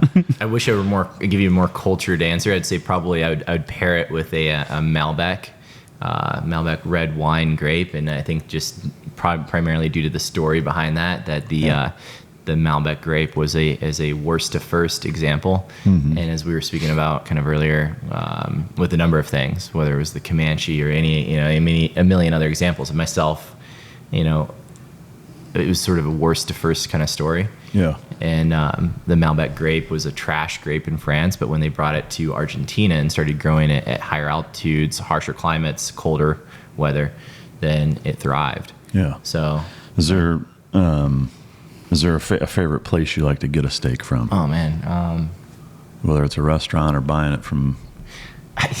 What's funny is, I mean, I think I wouldn't say I'm probably like middle of the road in terms of classiness, but lately when I've been going to these restaurants with Mitch, that he just purely wants to go to Longhorn and just bitches about anything that's not that. I like Outback Steakhouse too. Oh, okay. Right. We're really classing it up. Yeah, amen. I mean, we are in Texas, though. I think we could church it up a little bit. Texas Longhorn. We'll get you some barbecue here at the end of this for lunch for sure. But well, good shit. Do you have a favorite activity when you're not pushing the fucking envelope the way that you seem to always do? Favorite activity would be, I don't know. I mean, I don't know, maybe this sounds too nerdy, but I love to learn anything I can possibly. I love learning new stuff. And whether it's teaching myself how to program a website or photography, videography, I don't know. I mean, teach myself in the future, want to learn how to play a guitar or something. I don't know. I mean, might be like, how's a guy without hands going to go and play guitar? But I'll just figure it out. Yeah. It kind of just pick up. You got toes. Yeah. Yeah. And tongue, there's all kinds of things. But, ladies, you heard that. Right. If he can play the guitar with his tongue, he can play you with his tongue. I don't know. I love learning, and also too being around people too that inspire that growth. Yeah. I mean, even when we're just kind of screwing around, not doing anything grandiose. I mean, just the philosophizing that occurs, I think, is probably my favorite. Yeah, that's awesome. I mean, to me, it's.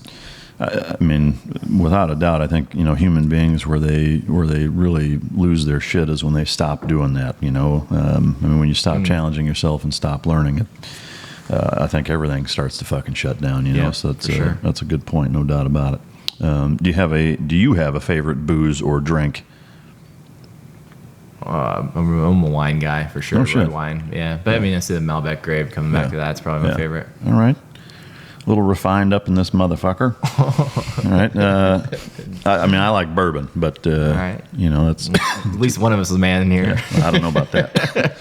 But all right, best vacation spot you've ever been to.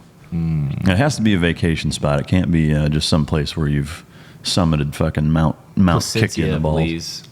Belize. Placencia, Belize, in southern Belize. Why is that your favorite? What is it about it? It was a kind of magical, transformative experiences being there in the first place. Met kind of one of my best friends, life partner of sorts, Lexi, brought her down there with me 24 hours after I met her, and just had filmed, photographed, videoed everything. It was really kind of where that passion was born for that. I went down to see a wedding and with some close friends, and then just stayed and realized it was it was just beautiful, and really fell in love with the art of video and film there. Oh, cool. Well, shit, that's awesome. I've not been, but sounds like a pretty fucking badass place, huh? It's also my favorite place. For different reasons. Belize, same reason. I love it. Yeah. Oh shit. Beautiful, great diving. And it's cheap. It's pretty fucking inexpensive there too, right? Yeah. Like really cheap. Yeah. You And should be careful telling people about it though, 'cause Yeah. it's gonna get Belize overpopulated by sucks. assholes. Stay away. Yeah. Yeah. No shit. All right. So Game of Thrones, Walking Dead, or Vikings? Game of Thrones, Vikings. I mean, those two, yeah, for sure. I gave up on Walking Dead. It was just too.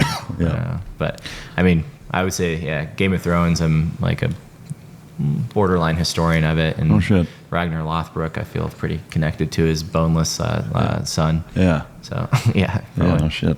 That's fucking great. So I already, with you walking through here already, we found out your favorite book is Empire of the Moon, right? Empire of the Summer Moon. Yeah. Do you have a favorite author, or is that your favorite author also? My favorite author would probably be either Ralph Waldo Emerson or Jean-Paul Sartre, who's a French philosopher. But yeah. Do you find reading Self-Reliance that, I know for me, like I have to read a page 3 or 4 fucking times to really grasp what he's trying to say. Yeah. Like I'm dumbfounded at the level of intellect that Emerson has, or his ability to capture his thoughts in a manner in which makes it really difficult for modern day morons like me to really understand. No, that's actually something I've thought about a lot lately. I almost feel like we're in like a regression and evolution intellectually. Oh, fucking absolutely. I mean, it's what's that movie? Idiocracy. Yeah. Like, holy shit. I mean, it's coming true, and it's fucking scary. We got living proof right here with this orangutan looking Water. That shit in the toilet. He's You mean potty I- trained mostly. You mean I don't throw it at you? Electrolytes. It's what plants crave. It's got what plants crave. It's fucking great. Do you have a favorite quote? Yeah. Well, there's 3 that I would say form the sort of like triangle of my existence. One was my first team guy friend, Richard Makowitz. He was, I don't know if you know Mac, yeah. he would have been in probably around the same time. A little before me, but yeah. Yep. So he was a host of a Discovery show, Future Weapons, and did a bunch of really cool stuff with his life. He had a podcast or a radio show here in Texas, and Mac, He got I know he brain fought right cancer, up to the end. Yeah. Fought brain cancer and passed away last year to the same brain tumor that got my grandma. But his quote was, "Not dead, can't quit." Yeah. I think it's the simplest 4-word philosophy, of just how to live your life. Yeah. Not dead, can't quit. So Yeah. that, and I would say then, begs the question of like, where do we go? And I think Emerson answered that where he said, "Do not go where the path may lead. Go instead where there is no path and leave a trail." Yeah. And, it's like, okay, if we don't go where the path may lead, what's the true north? And Joseph Campbell said to follow your bliss. He said, follow your bliss and the universe will open doors where previously there were only walls, and doors will open for you that wouldn't have opened for anyone else. Yeah. And to me, like there's a really, I think, like pure element to you living your life, adhering to those sentiments pretty much to a T. Try to. It's definitely like fall short sometimes. But. Well, I mean, to me, like you've been handed circumstances that lends itself to kind of have to live that way to a certain extent, right? Yeah. I mean, and so, but to me, like just like with anything, life hands all of us certain sets of cards or situations that that we all have to deal with. And you either, do the best you can and make the best out of whatever those cards are, or you fucking whine about it and fold and quit and whatever. And to me, like life is indifferent, I think, to your to your bullshit. Right. Totally. Yeah, absolutely, it is. It's very inspiring, and I'm really looking forward to getting into some of the elements of your story in that regard. So you were born with a condition called congenital amputation, right? Can you explain to our listeners kind of what that encompasses? Yeah, so basically give people a visual. My arms end at the elbow and my legs end at the knee, effectively. I have feet, 3 toes each foot. My arms kind of like no elbow joint, but arms and right at the elbow. So basically sort of symmetrical quadruple amputee for the most part. And I parents had no idea this was going to happen when I was born, normal ultrasounds and all that. And incidentally, I was born at Walter Reed, which is, as I'm sure most of your listeners probably would be aware, that it's really one of the main hospitals, in the military, but in particular with amputees and rehabilitation. Totally unrelated to me being born there, just happened to be kind of a coincidence. It was, but with that, my dad was in the military. He was a Army MP and got out shortly, a couple weeks after I was born. And so I was born in DC, but then spent first 10 years of my life in Indiana. And so in terms of were you born essentially exactly the way that you are now? Yeah. So doctors, they wanted to have some, throughout options of surgery, things like that to fit prosthetics better. And my dad, he thankfully said, they wanted to take my feet primarily. And he was like, you could always take away, but you can't ever get back. Yeah. So thankfully that was the case, because in wrestling and jiu-jitsu, I used my feet a lot. Yeah. That's to me, it's something that, do you know statistically, like what type of an outlier and percentage wise of how many people? I know it's probably, it's gotta fraction be in of a percentage, but millions, tens of millions. And I think it's every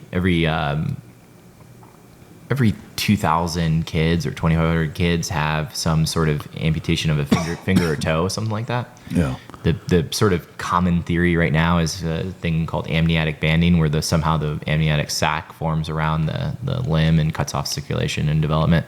That we don't know that to be the case in that situation. They didn't really have an answer at the time, and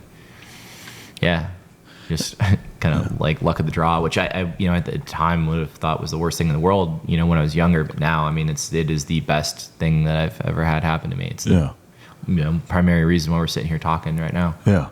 Well, and to me, thinking about it and getting ready for this interview, I, trying to draw perspective, which obviously everybody has their own perspective, and you can't have somebody else's, but trying to, one of the things I always try to do is put myself in who I'm interviewing in their shoes. And I think it's, really the most valuable way or important way to go about it. But thinking about your childhood, and that, I'm curious as to, is there had to have been an element of, well, fuck, you don't have anything to compare it to, right? Yeah. It's not like, soldiers or people that are in accidents that had them and then now don't. Right. So there's, I would imagine in terms of a silver lining, or looking at it from somewhat of a positive, is that you don't have a contrast to draw from, right? It's actually, it does, in that regard, kind of make it a little bit of like fake news in my whole story, because truly is, because it's like I've only known one way, and so when I go and screw around on my phone, then people lose their minds. But really, it's how else it's not that big of a deal, right? Yeah. No, but but obviously there's still an element of the world is not set up for that, so there's a learning curve. But it, again, just thinking of it from not a fake news standpoint, but I think that's why people, like, when they hear you climb Aconcagua or something like that, or Kilimanjaro, it's just so above their head. Like, they would never do that. Most people would never do that themselves, but they can relate to texting. And they see you texting, and they're just like, holy fuck, how does he do that? That's a good point. But truly, it's funny. I think that it's just kind of funny to me how the texting thing could, draw just as much or more attention from somebody as climbing a mountain that, killed a man in the group ahead of me, kind of. Yeah. Yeah, no shit. No, there's an element to it. That, you're just talking about idiocracy. That's, most people are that fucking stupid and shallow, though. It's like that's what they can relate to, is fucking with their phone. And truly, it's something where it's been a great, I think, sort of spiritual meditative practice in a way to kind of put that in check and realize, people, because when a lot of times people see me for the first time, then, for instance, the easiest example is a gate agent boarding a flight. And if I'm by myself, then, they kind of, they don't know what to do. Yeah, they don't know what to do, and are very concerned of my ability to go and get on the plane. And I kind of, I'll go to ask if I need assistance. I'll tell them no, I'll be fine. And then, most of the time that's okay. Like, but you know, I see the look of disbelief on their face, and then sometimes people go and argue and say that it's this huge liability if they don't help me and all this shit. I'm like, it's going to be way more dangerous if you help me, and in fact, I'm just going to kill you and hide your body because it'll be quicker. Yeah. No, I can imagine. I mean, you know, there's got to be an element of that, you know, again, not having anything to compare it to, but you know, an element of always being accommodated for to a certain extent. That, I mean, does it get old, or is it just like, well, that's just fucking part of life? And I mean, now it's something I greatly appreciate, and I think, you know, I look back on, you know, just kind of where I am today, and frankly, you know, one of the things I have learned from this orangutan looking motherfucker next to me, but is to, you know, go to speak truth, you know, and the fact that, you know, even joking around with you more kind of openly as a, you know, fellow friend, brother, like, it's kind of just, you know, it's new to me. I think I became sort of in the media spotlight when I was younger, and sort of molded a lot of, you know, just the things that I would say or not say. Yeah. Now I want to kind of open that up and just be fully authentic. Not that I haven't been before, but I wasn't my true self. But I realized that, you know, I've had people look at me and misunderstand me my whole life, right? So what's the difference in any regard if I go and do that? Like, whether it was in the grocery store and had kids stare at me or make fun of me or something like that, well, that was the greatest gift. He talked about man in the arena. I mean, it's kind of been not just in the competitive sense, but I've kind of had that man in the arena, the experience of the man in the arena anywhere I'd go in public, from kindergarten on, you know, or even earlier. No, I mean, that's a great point. And, you know, to me, the mentality that, you know, that has to be ever present, you know, with maintaining a, you know, an even keeled mindset that way, you know, is powerful. And again, that's why I think you're so sought after with, you know, the motivational speeches and all of your public speaking. But, you know, one of the things, to your point of, you know, for lack of better terms, lightening the fuck up, you know, as it relates to joking with people and being a little more kind of forthcoming with talking about things, is that's one thing that I love about, you know, the military and veterans in general is I mean, it borders on kind of a dark or even twisted sense of humor, but like the way we joke with each other about anything, you know, whether it's an inadequacy, a physical, you know, issue, deformity, an injury, a fucking, you know, whatever, like, I think that's the reason we have the ability to deal and cope with it a lot of times. I mean, you know, like, whether it's guys getting killed and you're taking their fucking boots, or, you know, guys get injuries and we, you know, they make fun of each other about it or whatever, but it kind of gives everybody the ability to take a fucking sigh of relief a little bit and just lighten up and not take everything so fucking serious, you know, which to me is important. It is important, you know, and it's something that's interesting you bring that up. And I, you know, I think about, you know, the way that we kind of joke with each other, right? That, you know, like Mitch, you know, what's your nickname for me? Oh, Tiny Man. But specifically, the easiest. Well, I have to give credit. That was my buddy Cody Maynard. He came up with that. But, okay. Yeah, the little incy winciest, itty bittiest, tiniest little man. Yeah. You know, like. Yeah. But, well, so, I mean, but. He said something. Didn't you say, like, I'd be like a slow human or something? Yeah. Yeah. He was saying, like, yeah, I mean, I would be pretty much like a slow human. I'm like, you are a slow human.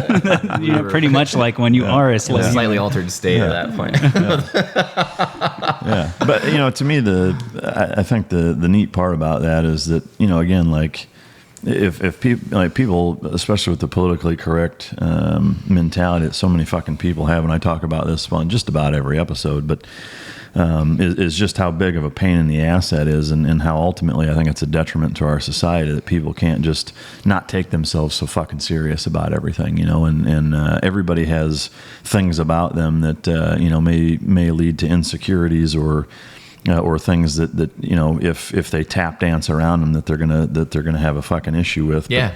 But by joking about it, talking about it, whatever, like, it's, you know, you realize it's not that big of a deal, and you can just, you know, like I said, lighten the fuck up. But, you know, I think it's kind of yeah. I mean, there's absolutely a balance to it too, because I get the fact that you know, for instance, you know, I'm kind of all over the map politically. Mm-hmm. I think, but truly, in most things, I try to approach it from like a middle way, right?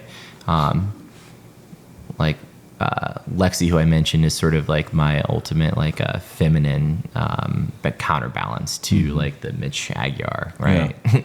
And it's I kind of want to be able to go and hear things from all sides and all perspectives, and go and hear, okay, you know, like what is the reason that people are offended by something, right? And go and look at it there, and not use humor as a way to avoid and overstep, but use it as a way to heal, you know, as a way to be able to acknowledge that, yeah, you know, there are some real messed up things in the world. And frankly, all my favorite cultures throughout history, the Spartans and the Vikings, they would have easily, you know, gladly thrown me off the cliff and discarded me, right?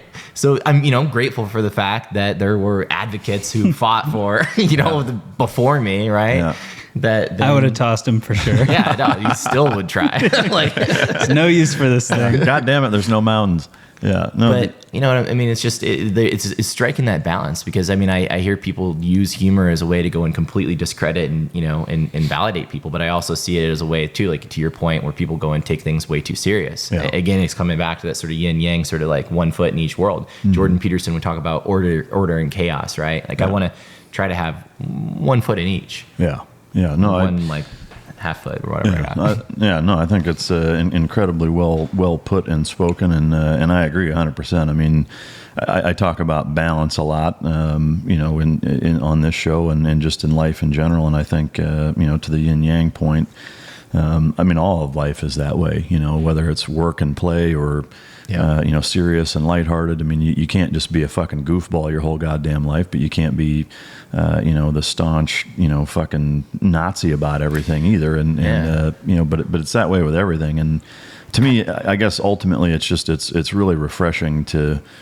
see, you know, somebody with, you know, not a military background, but has similar challenges as some of you know, combat veterans that has, you know, a very similar outlook on life, you know. And to me, it's a fucking, I think it's a great parallel. And, that's really cool. Thank you. I mean, I credit to I think my dad was a big part of that, you know, and the training that, you know, that he got in the Army it kind of helped straighten him out. He was a screw up, you know, and lacked discipline, and he would academically would admit that. Then he, you know, went out and, you know, got an engineering degree from like Indiana Purdue. So, you know, it kind of just completely straightened him out in that regard. But, you know, I mean, every single person on the planet, you know, has got challenges, right? Yeah. Like all your audience is listening to this. Everybody's got some disability to go and deal with, or some series of things, right? And then suppression of those things, there's definitely not the way, and becoming a victim to those things is not the way. It's kind of, you know, again, kind of that like middle road. It's somewhere between acknowledging what the situation is and, you know, blurring that line between acknowledging and becoming a victim to it, and realizing that, like, you know, there's an overcoming that exists sort of in the middle. Yeah. And what just struck me too, that I never really put this parallel together. I've always said with work and play, it's the same way. I want to go and try to be able to not differentiate between the two. I mean, truly, like, this is a work day for us. Are you kidding? You know, we show up to your house just to hang out and like talk and, you know. No, I agree. I mean, to me, like, it's living the fucking dream. I mean, we joke about it a lot, but for me, it absolutely is. I mean, there's people that actually do real work. Yeah. You know, not here. Build houses, or, you know, like. Yeah, my dad just told me I don't have a job. So, you don't have a job. Okay. Yeah. Well, if having a job means you fucking, you know, have to drag your ass to it every day, I don't want a fucking job. Yeah, right. No, totally. I told him, I was like, I was really busy, blah, blah, blah. He's like, you don't have a job, you're not busy. I'm like, okay. Yeah, if you're not miserable, you don't have a job. Well, fuck that. Apparently. Yeah, no, absolutely. No, it's great shit. So in terms of your childhood and growing up, you know, can you walk us through just kind of a synopsis of that in terms of, you know, on both sides of the coin, is, you know, some challenges you faced, but then also kind of the how it led you onto the path, you know, of having that mentality that you know, hold so fiercely and dearly to yourself today. Like, what was that like growing up, and how did that transpire? Yeah, you know, I think I didn't really know any different, you know, growing up. I think that was a big part for a vast majority of it, at least. That was kind of the main thing. He talked about how he didn't really know what he was getting into with buds. You know, that was my same experience with wrestling or football, any of that. I think sort of ignorance is bliss, is, you know, there's kind of the beauty of that, right? But it just, because my parents didn't overemphasize the disability in my childhood. It was there for sure. I mean, it was a big thing. I mean, at 10 years old, I was ready to give up on my life. I mean, it was like hard, right? Like that was probably the peak difficulty. And in particular, moving from Indiana down to Georgia, where I grew up, for Georgia most of my life, and then before I moved to San Diego and about 4.5 years ago. But I don't know, long story short, my dad wanted to go and try to build that independence. My mom, she was kind of there to, emotionally support and rally the neighborhood to go and play street hockey or wrestling matches, or, they didn't have money, but they would buy a Super Nintendo to get kids to come over to the house and play. And that, it was, I think the more I, as an adult, can kind of unpack and uncover what they did, I'm increasingly grateful for it. Yeah. No, I mean, it sounds like there's a lot of, I think, paralleled lessons that can be drawn from that. Just like you said, I mean, I see it with my kids. I see it with kids, across the board. We've transformed as a society into a very victim mentality with everything. To me, it almost seems like a lot of kids growing up, now granted it's being led into that mentality by adults, which I think is a fucking travesty, but it's almost like everybody has to find their reason to be a goddamn victim. It's like everybody's looking for their reason for people to feel sorry for them. And to me, like, I think it's such a fucking detriment to our society. But to me, what I love hearing about your story is the opposite of that. Like if ever there's, somebody to fall into that category of it being an easy path to go down, of feeling sorry for yourself, or even having parents that are constantly, trying to complain and make circumstances be altered and whatever. It sounds like they didn't do that. And that's, probably one of the biggest reasons, if not the biggest, why you're who you are today. Oh yeah, for sure. I have no idea what I'd be doing with my life if they, I mean, no joke, would probably be a heroin addict. Yeah. I have no idea. I mean, it would have been unbearable, right? Yeah. But because the mindset that they took, then it changed me. Yeah. But I think also there's something I try to bring attention and awareness to is the fact that I heard it put once that where the attention goes, the energy flows, right? And I hear so many people with good intention say how shitty it is that we focus on that how victimized we're becoming and all that. And I think there's a dance of bringing awareness and attention to it, and it also not giving it more credit, and using our various voices and platforms to bring attention to our own personal truth, right? Yeah. And because I think Mitch and I talk about this all the time.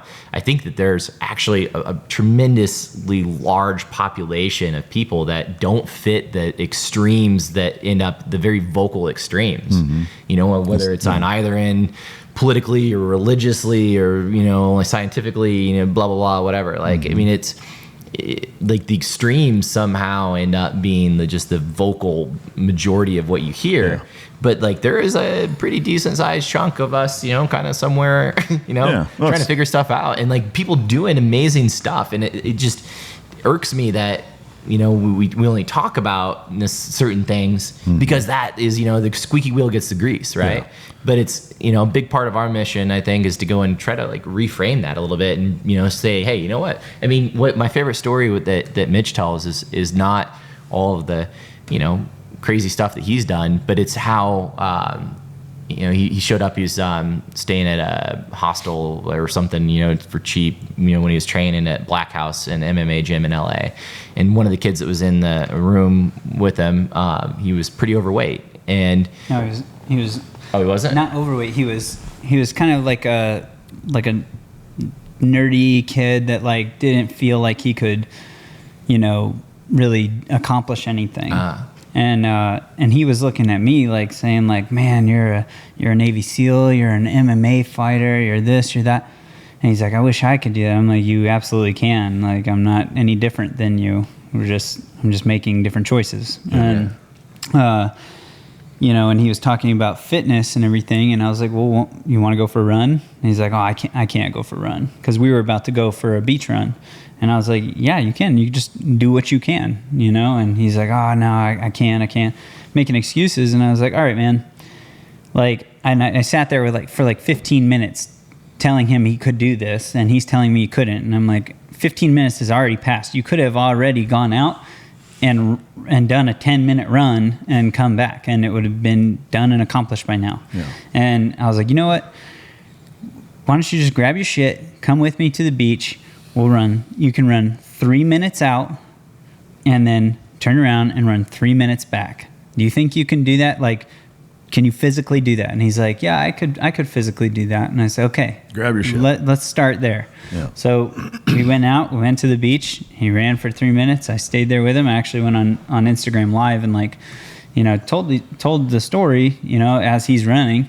And then he comes back from that 3 minutes. So it's a total of 6 minutes. And, he's got 100 people on there telling him, hey, good job, man. You did it, blah, blah, blah. And I'm like, look, you see, like, you can do this too. You just make baby steps. Yep. Yeah. Yeah.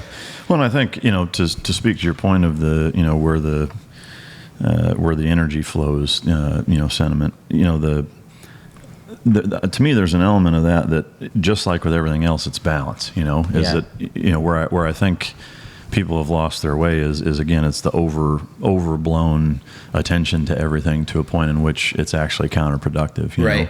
It really even it becomes incredibly counterproductive to the intention in which you go and set out, right? I mean, all you can think. I mean, everybody's been in an argument with a significant other or family member or something like that, and what happens when you go and take the stubborn, won't listen to a single word you say position. Well, it doesn't work out very well. Yeah. Right. Yeah. But then on the transverse, if you're a spineless jellyfish and just go along with everything, that's not fucking productive either. No, and then you go and blow up too, and 100%. And I mean, truly, I've actually been with that point doing kind of my own personal experiment with a lot of team guy friends, and I have a general belief that a lot of them, at least the ones I'm close friends with, were fairly ornery when they were growing up. Yeah.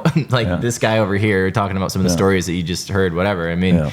Literally, fighting kids, throwing desk at him. I mean, you have, 15 teachers to go and try to jump on him and stop him. I'm not trying to go and encourage that, right? The goal is not to go and say to the kids, go out and go and do that. But for me, I got a detention in 7th grade for talking. Yeah. That's the extent of the disciplinary stuff, because I tried to go and fit, and toe the line. Yeah. And I've had to go and learn, later on in life to go and to be disagreeable in order to be more effective. Yeah. And it's been a powerful lesson. And actually one of the main things I've been learning lately is about the Toltec culture. They were the Mesoamerican tribe sort of around the Aztecs and the Mayans, and a sort of shamanic type, a natural mystical sort of wisdom, is what they sought to possess even more than being a warrior culture. Yeah. And, disagreement was actually one of the main things the Toltecs would practice, is because, and that's what I feel like our society is really lost, is that ability to go and, agree to disagree and peacefully sit and listen to someone else's point of view. Yeah. And actually not listen with the intent to go and try to smash that side, but to go and listen and then disagree. Yeah. I mean, I have to me, it's kind of dovetails onto Jordan Peterson's logic, which I have no doubt that his influences have come from many. But I had this talk with David Andrews, the center for the Patriots, on the last episode, is that he was talking about, some of the Black Lives Matter and anthem antics that had kind of infiltrated the NFL and been such a big sticking point, and him talking about his ability to sit down with other guys on his team and have an adult, relatively civil conversation and agree to disagree, basically. And I think my point in bringing it up, and again, this is something that I think is heavily influenced from Jordan Peterson, but and it makes a lot of sense, is that where I think a lot of times our society, has really lost its way is largely influenced by technology, in that, it gives people the ability to sit behind a keyboard or on the other end of a phone, or, on the internet in a chat room or whatever, and be able to say whatever they want and have absolutely no accountability for it. Oh yeah. And so, I mean, to me, I'm like, all about that. yeah, and type so my name into YouTube and the MMA fight that I did, you see what people have said. Yeah. I mean, so, but to me, the problem with that is that, one of the reasons negotiations work is because of the threat of what the next step is. Whether you're talking two militaries or two countries getting ready to go to war or two men getting ready to get into a fist fight is that the reason why you can come to a compromise and you will sit there and listen to the other side tell their side of the story and try to truly understand it is because both of you understand that the next step is violence. Yep. Right. And so in the interest of not having that happen every single fucking time you disagree with somebody, it gives you a more rational approach to the logic and reason behind negotiating and discussing something. And so on the internet, there is no accountability for your fucking mouth. You can say whatever the fuck you want. You can have the most drastic position that you want, and nobody's ever going to show up and say, "Hey, fuckface." Well, sometimes they do. Yeah. Don't be so quick. Clearly not enough. I definitely have. But how often? I know what you're saying. I mean, there's so many examples of where that's not taking place. And so because of that, I think that's why you have such an extreme position of people that aren't willing to negotiate or compromise or at its root level try to fucking understand somebody's perspective. But I mean, so what comes to mind there though is the parable of Pandora's box, right? So, once you open Pandora's box and you got all these, things that come out of it, and these sort of, whatever spirits or whatever, right? You're not putting the cat back in. Yeah, it's like trying to put toothpaste back in a fucking tube. Right, exactly. Yeah. So with technology and all of that, it's kind of a fruitless argument to go and discuss like what it's what's happened with it and where it's going right now. I mean, more so I think that the right way to go and approach it is, okay, what do we go and do now? Yeah. And how do we go and use it, really try to spin all things. Like my whole MO kind of my whole life is to figure out how to go and spin whatever happens to my advantage. Yeah. Right. So, being born the way that I was, well, now it's the biggest advantage that I have over other speakers. Right. Yeah. And I think similarly, with the internet, right? We're talking about, us conversing now about Jordan Peterson to all of your audience, right? Now, everybody here, I mean, you've probably already exposed him, but if they haven't been already, now they're exposed, right? Yeah. And, that's, I mean, the number of people that I've heard mention Jordan Peterson's name in the last month have been staggering, right? Yeah. Whereas 6 months ago, I hadn't heard about him. Yeah. So, similarly for me, like I had one video that I almost didn't do because I was, it just was kind of like figured it was almost going to be a waste of time type thing. And I didn't even necessarily know, what doing this was going to go and do for my presence, whatever. That video comes out, 3-4 minute video hits 35 million people. Yeah. So, instantaneously more than I'd, probably reached with Oprah or, like a lot of those programs. Yeah. So I just say it to go and say that there's a lot of negative stuff that's happening, but truth spreads quick too. And truth is contagious. Just like, this shirt, attitude is contagious. Yeah. So MASapparel.com. Yeah. So it's. So is herpes, by the way. Right. Totally. Well, there's look at viral, infections or whatever and use it as a way to go and learn about how to go and, infect truth. I mean, it's the same way, just like they use it to, upload the virus in the spaceship in Independence Day, right? Yeah. I think, for sure there's a huge element of, use it to your advantage and beat them at their own game. I think, for me, just my perspective on it is I think understanding why it's happening is part of the solution. For sure. Absolutely. I think just not stopping there, though, because I think we spend a lot of time talking about why it's happening and a lot less time figuring out what to do next. No, yeah, absolutely. It's fucking absolutely a great point. So going back to just, a couple little points in your childhood before we get into, a lot of these different remarkable fucking evolutions that you've gone through and monstrosities that you've accomplished. How big of a role did sports and physical activity play in your childhood and in high school and as you grew up? Huge.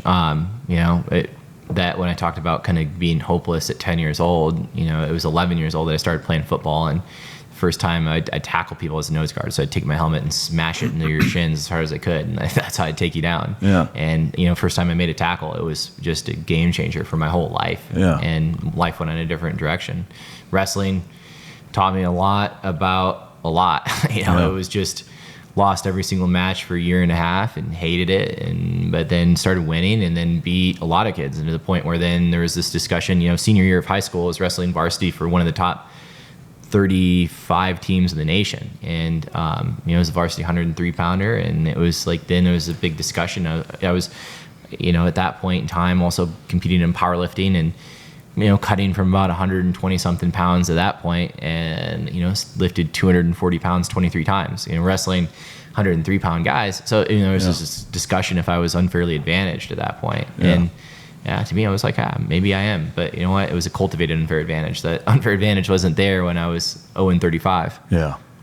No, I mean, to me, it's an interesting duality to it, and that I guess from a frame standpoint, I guess is that what people's question or perception or skepticism was, is that your frame where it exists is that of somebody way bigger than the guys that you're wrestling? Is that? Yeah, totally. I mean, maybe you can comment on this as to what grappling to me is like. But I mean, you go to arm bar me or something like that, it's just not there. Yeah, no, it's definitely a unique experience because I think that most able-bodied people, normal-bodied people, if you and I grapple, I'm used to arms and limbs and strength and any grappler is. But when I go to grapple him for the first time, I'm like, okay, no wrist locks, I'm not knee barring him, no arm bars.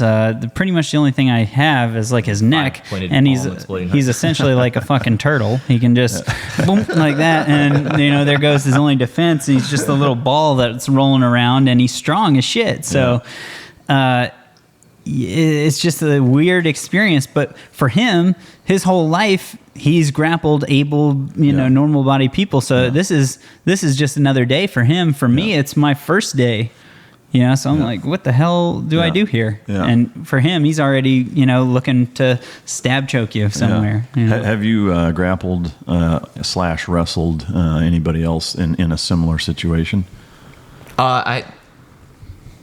Not as a quad amputee. One of the meanest guys I ever grappled was actually at Militich's, Pat Militich's gym in Iowa, and he was a double amputee. Probably weighed 220 with like 6% body fat. It's a double amputee. Jesus. Guy was a house, and he was mean. And he ragdolled most people in the room that were like, some of which are in the UFC Hall of Fame. Yeah. So that was interesting. I've grappled a few other guys, a couple black belts that were single arm amputees, and one of my signature moves is to call it the stab choke, where basically just take the end of my arm and into your tracheas.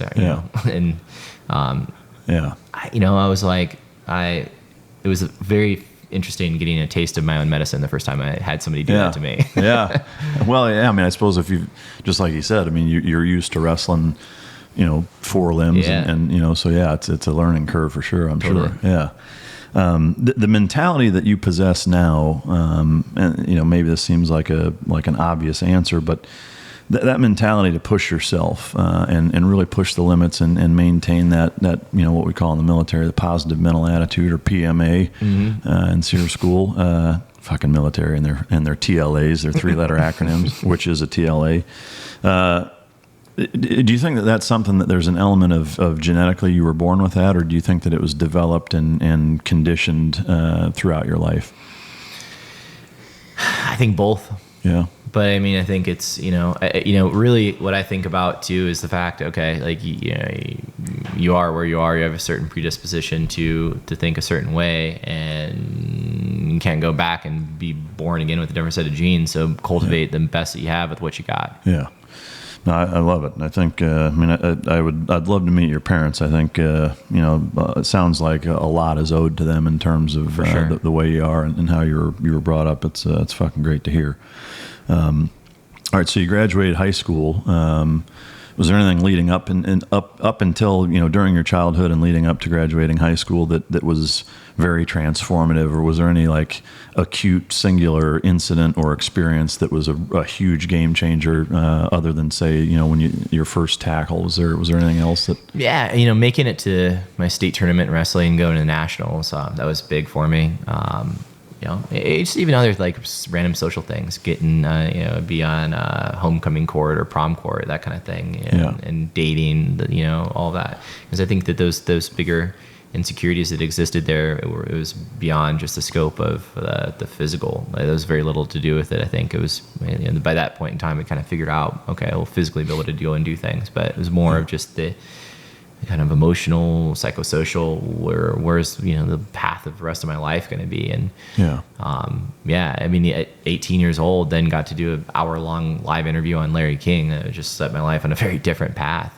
Became New York Times bestselling author at 19, and it was just, life showed up very differently after that.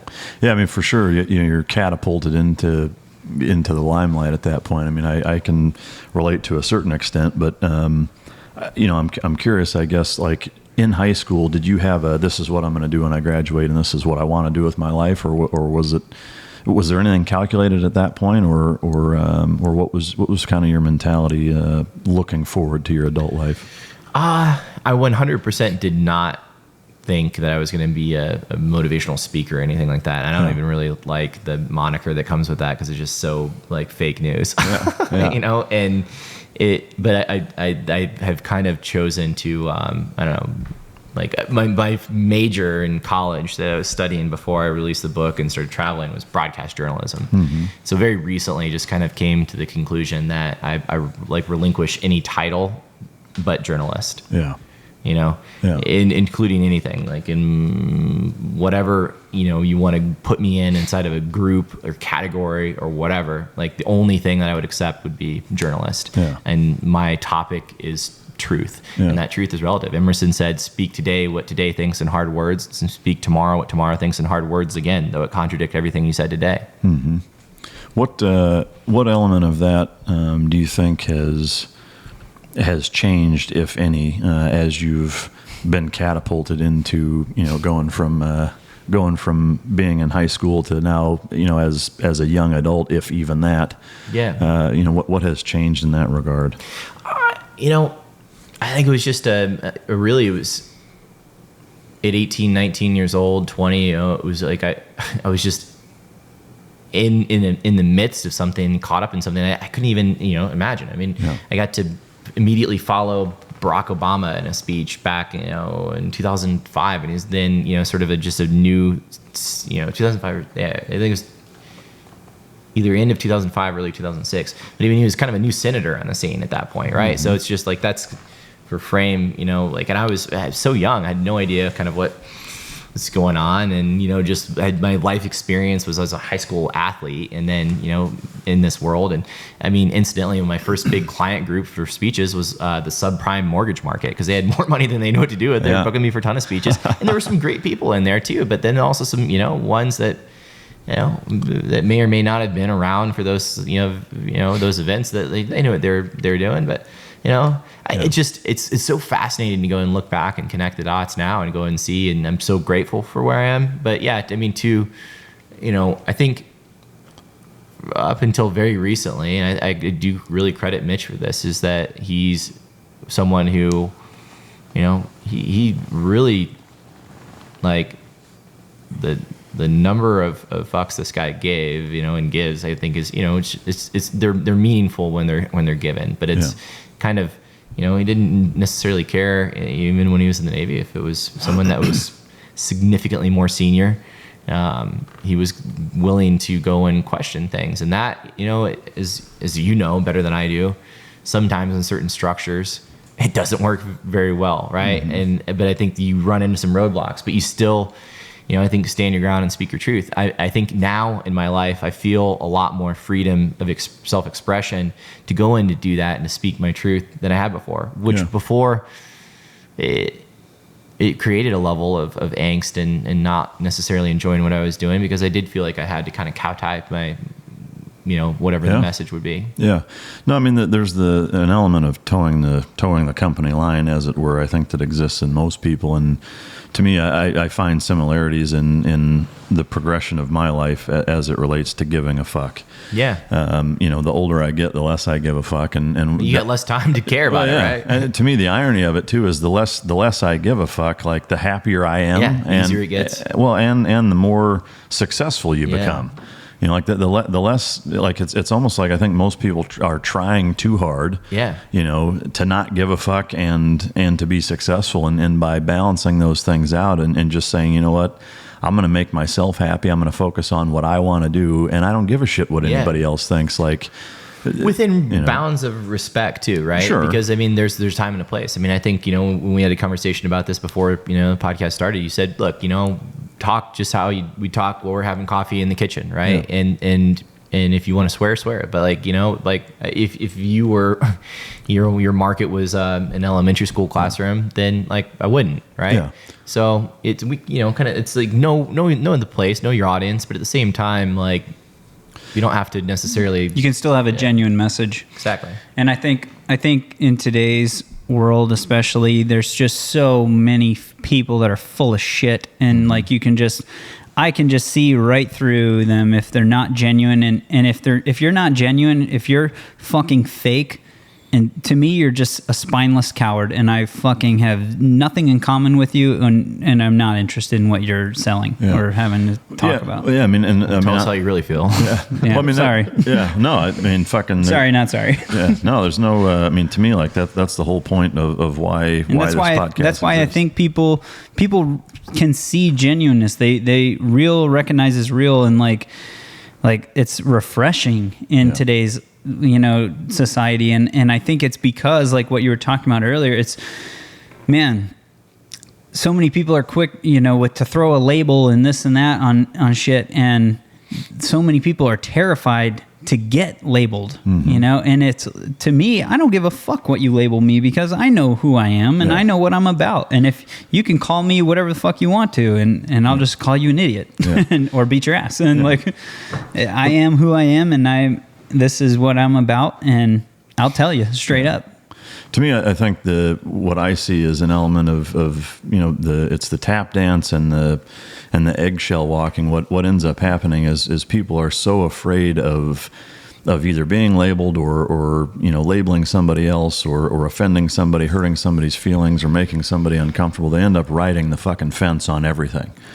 And end up not standing for any fucking thing. They play Switzerland with every fucking subject. I don't want to take sides, and you ultimately end up looking spineless and pissing more people off than anything. And like what Kyle was saying, you end up getting just the extremes on both ends that are making all the noise, and all the people in the middle that are like, I just don't even want to get involved with this shit. So then you just have the fucking extremes on this side and the extremes on this side, and you're not going to change their mind, and they're not going to change your mind. And then it's just, now it's just like, you know what? Let's try to piss the other side off. Right. Oh, yeah. you know? Which is so stupid too, because I mean, there is the whole riding the fence type logic, but truly it's like, there are a vast majority of people that sort of sit somewhere in between on a lot of different issues that don't go and voice, because it's like you could go see both sides, right? Yeah. And it's like that's where I find myself, and I mean, brought her up a couple times. Lexi, for instance, is someone who doesn't care that you guys are Navy SEALs. She could not care less. She doesn't even really know what it is, right? Yeah. So because she doesn't necessarily go and put overtly too much respect in that moniker, that title, then she's able to go and then see where you guys would, or me or whoever it is would have faulty vision, where maybe someone is being, picked on or bullied, or, she is kind of that protector for someone who's sort of, I don't know, not represented appropriately, right? So I don't want to go down and get anybody thinking that they have any idea what's going through my head at any time, because I don't know, And I think actually, truly, that's where philosophically I choose to stand, is in not knowing, and I can know and then not know and then not know. And to me, give it up, give up thinking that I have all the answers and that, my opinion's the right one. And then I can actually go and listen and hear what somebody else has to say. To me, I think I agree 100% is that most people fall somewhere in the middle. And I don't think you have to pick a side in terms of saying I 100% think this way, where I think where I see the issue is that people aren't willing to fucking talk about it. Yeah, no, they hide. Yeah, you're right. And that's what I mean about riding the fence. You're right. Is that let's not even talk about it because I don't want somebody 100%. To get offended, and that's where the fucking problem is. It's an important distinction though, because it's, I think it's like there's an important distinction between being Switzerland versus being like intentionally open-minded. Yeah. Well, right. No, I mean for sure. But to me, where there's an issue is the silent aspect of it. Couldn't agree more. I mean, we talk about that. I mean, the only thing that evil needs to thrive is the indifference of good men. Whoever said, right? Yeah. Yep. Absolutely. All right. I think that was Yoda. Yeah, probably. Credit to 900-year-old Jedi Master. All right. So moving on. So you graduate high school, and when did, in terms of MMA, weightlifting, wrestling, CrossFit, all that stuff, was that post high school that you got heavy? Obviously, you wrestled in high school, but in terms of some of the follow-on stuff, like did your progression from high school leading into after you got put in the roided out and really angry at that point in time. No, actually, I'm kidding. But how did that transformation take place? I think it was just. I mean, by nature too, I have varied interest, and I mean, you could call it ADD. I mean, to me, it's my secret superpower, But like, it's just I wanted to go and experience a lot of different things. All of a sudden, I'd go and see a CrossFit video and see people doing that stuff. I'm like, oh man, that looks cool. I'm gonna go and try that, And then whoa, that kicked my ass. It was clearly I have a deficiency here that I'm gonna need to go or I could go and work on, and therefore get stronger in some way. So it was just kind of, I think, a lot of my 20s was an exploration in human performance, not even necessarily fully understanding why I wanted to go and perform the way that I did or learn about it, but it was just learning and absorbing as much as I possibly could about performance and becoming better. Yeah. And did that then lead into the more extreme aspects of the mountaineering side, or? Yeah, I think the mountaineering began really with just the fact of my electric wheelchair couldn't go and follow my friends where I wanted to go. And so there was always, I love nature, and I love being in nature. I love exploring nature. There's a lot of places in nature that I couldn't go. And now, thankfully, due to, kind of an amazing group of people that have helped me figure out how to go through that learning curve, then, there aren't that many places in the world that are inaccessible, right? I mean, even just got to go and do my first 6 scuba dives with one of our closest friends.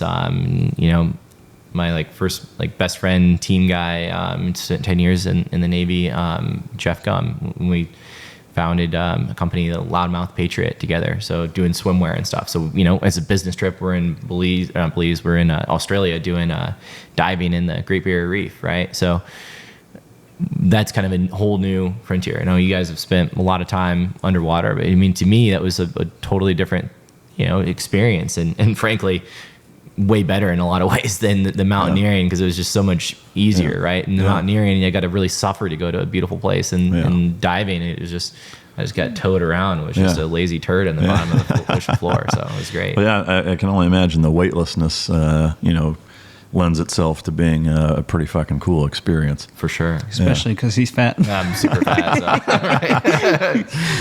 So. That's fucking great. One of the things I noticed, there's 2 things. In one of your blogs that I read was that after doing some of the big feats in your life, specifically the mountaineering, is that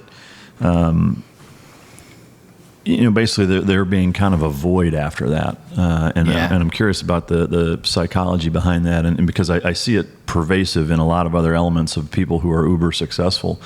But I'm curious to get your take as to the why. Why do you suppose that is, and can you speak to that void that you feel after doing something that's a huge accomplishment like that? Yeah, for sure. I mean, I think that we can all kind of relate to this, and I'm sure most of your listeners. You go and do something really hard, and it requires a tremendous amount of focus, effort, energy, and then there's that lull that occurs afterwards, right? I mean, it's because you don't have anything to go and focus your attention on, and I think especially as males, and in particular, sort of that more alpha type mindset is to go and and, have that direct focus. I mean, because I think over the course of human history, that would have resulted in death of the tribe had you not had that like relentless focus, right? Sure. So yeah, I mean, to me, it's happened multiple times, whether it was with mountaineering, MMA, whatever. Like I would, just be just bummed out afterwards and spend 6 weeks, eating like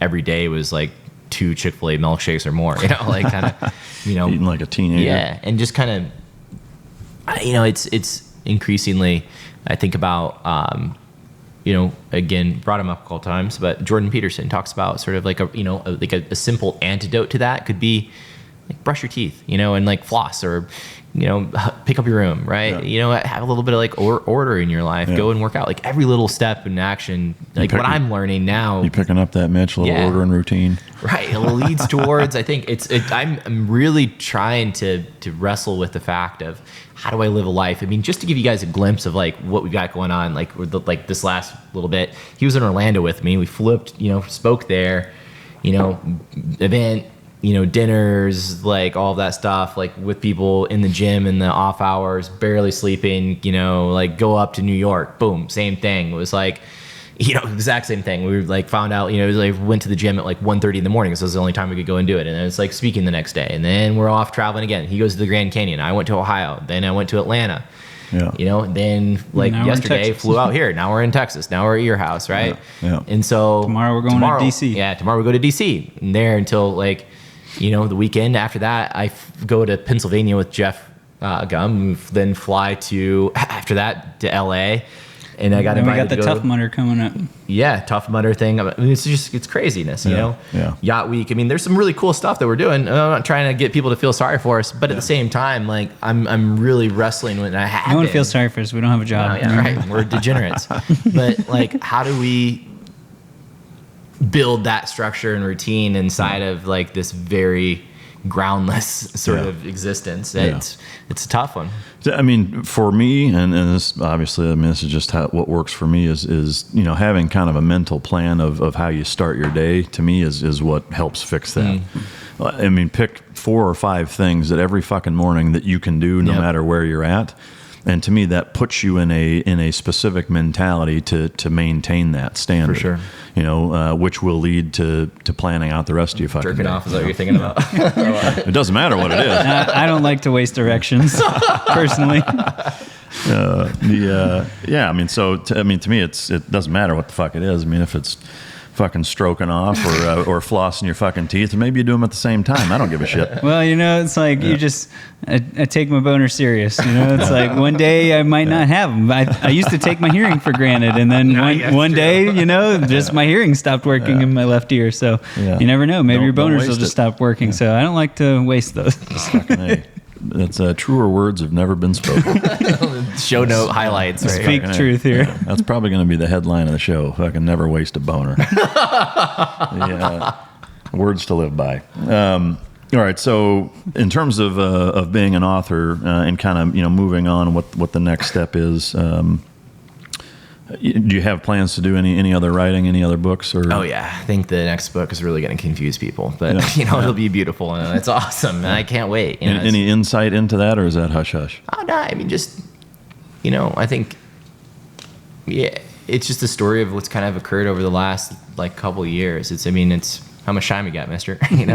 Shit, we got all. I mean, I got all fucking day. How much time do you guys have? I know. Well, I think it'd be fun to come back and Well, when it comes out, I'd love to have you back, awesome. and we'll go through it and talk about it for sure. Yeah. Because I think it's also there's I mean, I'm really glad that I didn't write a book at any point in time since the last one. Yeah. But I think I'm ready for another one. Yeah. Well, that's good shit. I'm looking forward. Any kind of timeline as to when that's happening? I mean, I'm gonna go with the green bananas approach here and just go and give it completely Sometime. non-committal, like coming to 2 to 12 years. Coming to a Amazon store near you soon. Yeah. Sometime in your lifetime. All right.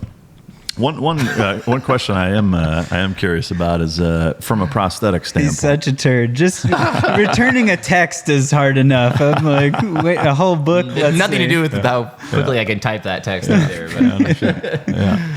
The one thing I was curious about is I saw some of the just some pictures of you doing some of the summits that you've done and seeing kind of the augmented gear, the boot, augments that you had. Has there been a point in your life where you've experimented with or successfully used or depended on prosthetics, or has it been something where you've kind of always said, no, I don't want to fucking use anything? I used them briefly when I was younger, in like up until like kindergarten or so, and then just decided to throw them away. I kind of just, never looked back. Yeah, and the wheelchair, you used to use one, is that? I use a chair. There's actually have a chair like in the rental car right now. I don't really use it in the house, so I kind of just scoot along and a little snail trail. It's faster sometimes for me to just be his avatar, and he just like climbs on my back, and we just go places. Get a fucking C-3PO backpack, right? Yeah. That's fucking great. All right, so in terms of where anybody listening can follow you, find you, things that you have going on, projects, anything that you want to talk about, where can people get a hold of you? I think the same. Probably the most like active I am is on Instagram, and probably will utilize that more. And there's some videos right now on YouTube on me if you type my name in there. But want to have a little bit more presence on there in the near future. So whenever this drops, then. Just depends, But Instagram is a pretty reliable place to go and check me out. Just Kyle Maynard. And in terms of your website, you want to direct people there for KyleMaynard.com if people are interested. DavidHasselhoff.org. That's right. Like a night rider over here. All right, well, good shit. Before we kind of tie in the last piece, I just again want to thank both of you guys for coming. But one of the things that I find truly inspiring about both of you guys is the amount of time and energy and effort that you guys put into motivating people. And I know neither one of you kind of like that moniker of motivational speaker or whatever, but to me, maybe a better word would be to be inspirational speaker, because you guys do you inspire a lot of fucking people, and I think it's a really bright light that our country needs to shine, and the disparity between your guys' backgrounds, but then the commonality and parallel with your guys' mentalities, I think is a fucking really, really neat concept.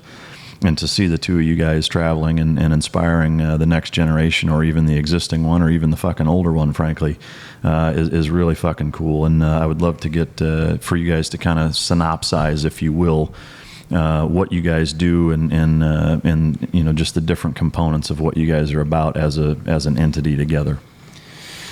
Yeah, I think our mindsets are very similar, and listening to us speak, we're obviously very different people, but it's crazy how similar we think. And there's a lot of times where we just look at each other and we know what the other one's thinking, and we're on the same page all the time pretty much. And for me personally, like I get so much fulfillment out of helping people, and through my Instagram has been my biggest platform, and was kind of my first look at that. Like Kyle's been doing motivational speaking for a long time and inspiring people for a long time, and this is all new to me. Like when I started my Instagram, it was purely just to a way to kind of give back to sponsors. Mm-hmm. And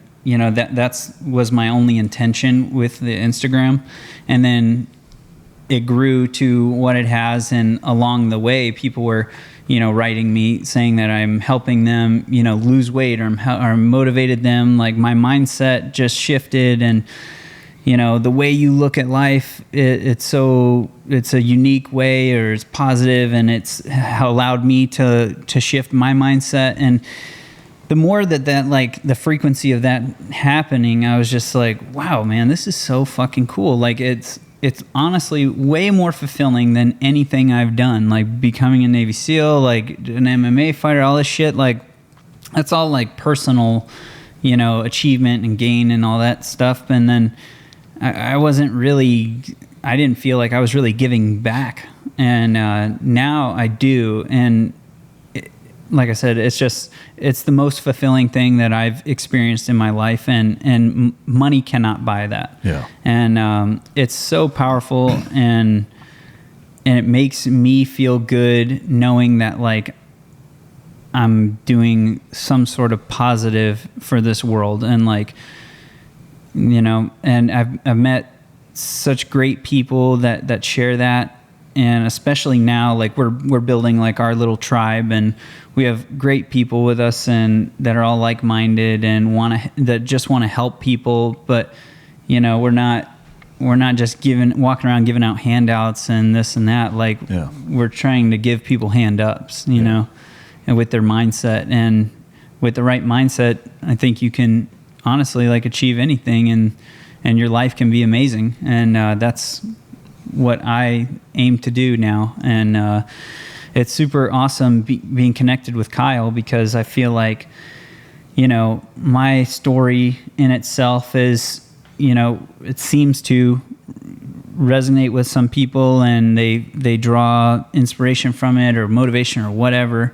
And same with Kyle, you know, they draw that motivation, inspiration. And then when they see us together, it's just like, I think like as a package deal, we're just stronger together, you know? And I think it's just looking at us, it's interesting enough, you know, the way quite the duality, the way we look, you know, and then when we speak our truth, you know, I think it just first the physical thing gets people's attention, and then what we're talking about really resonates with a lot with a lot of people, I think. So it's awesome.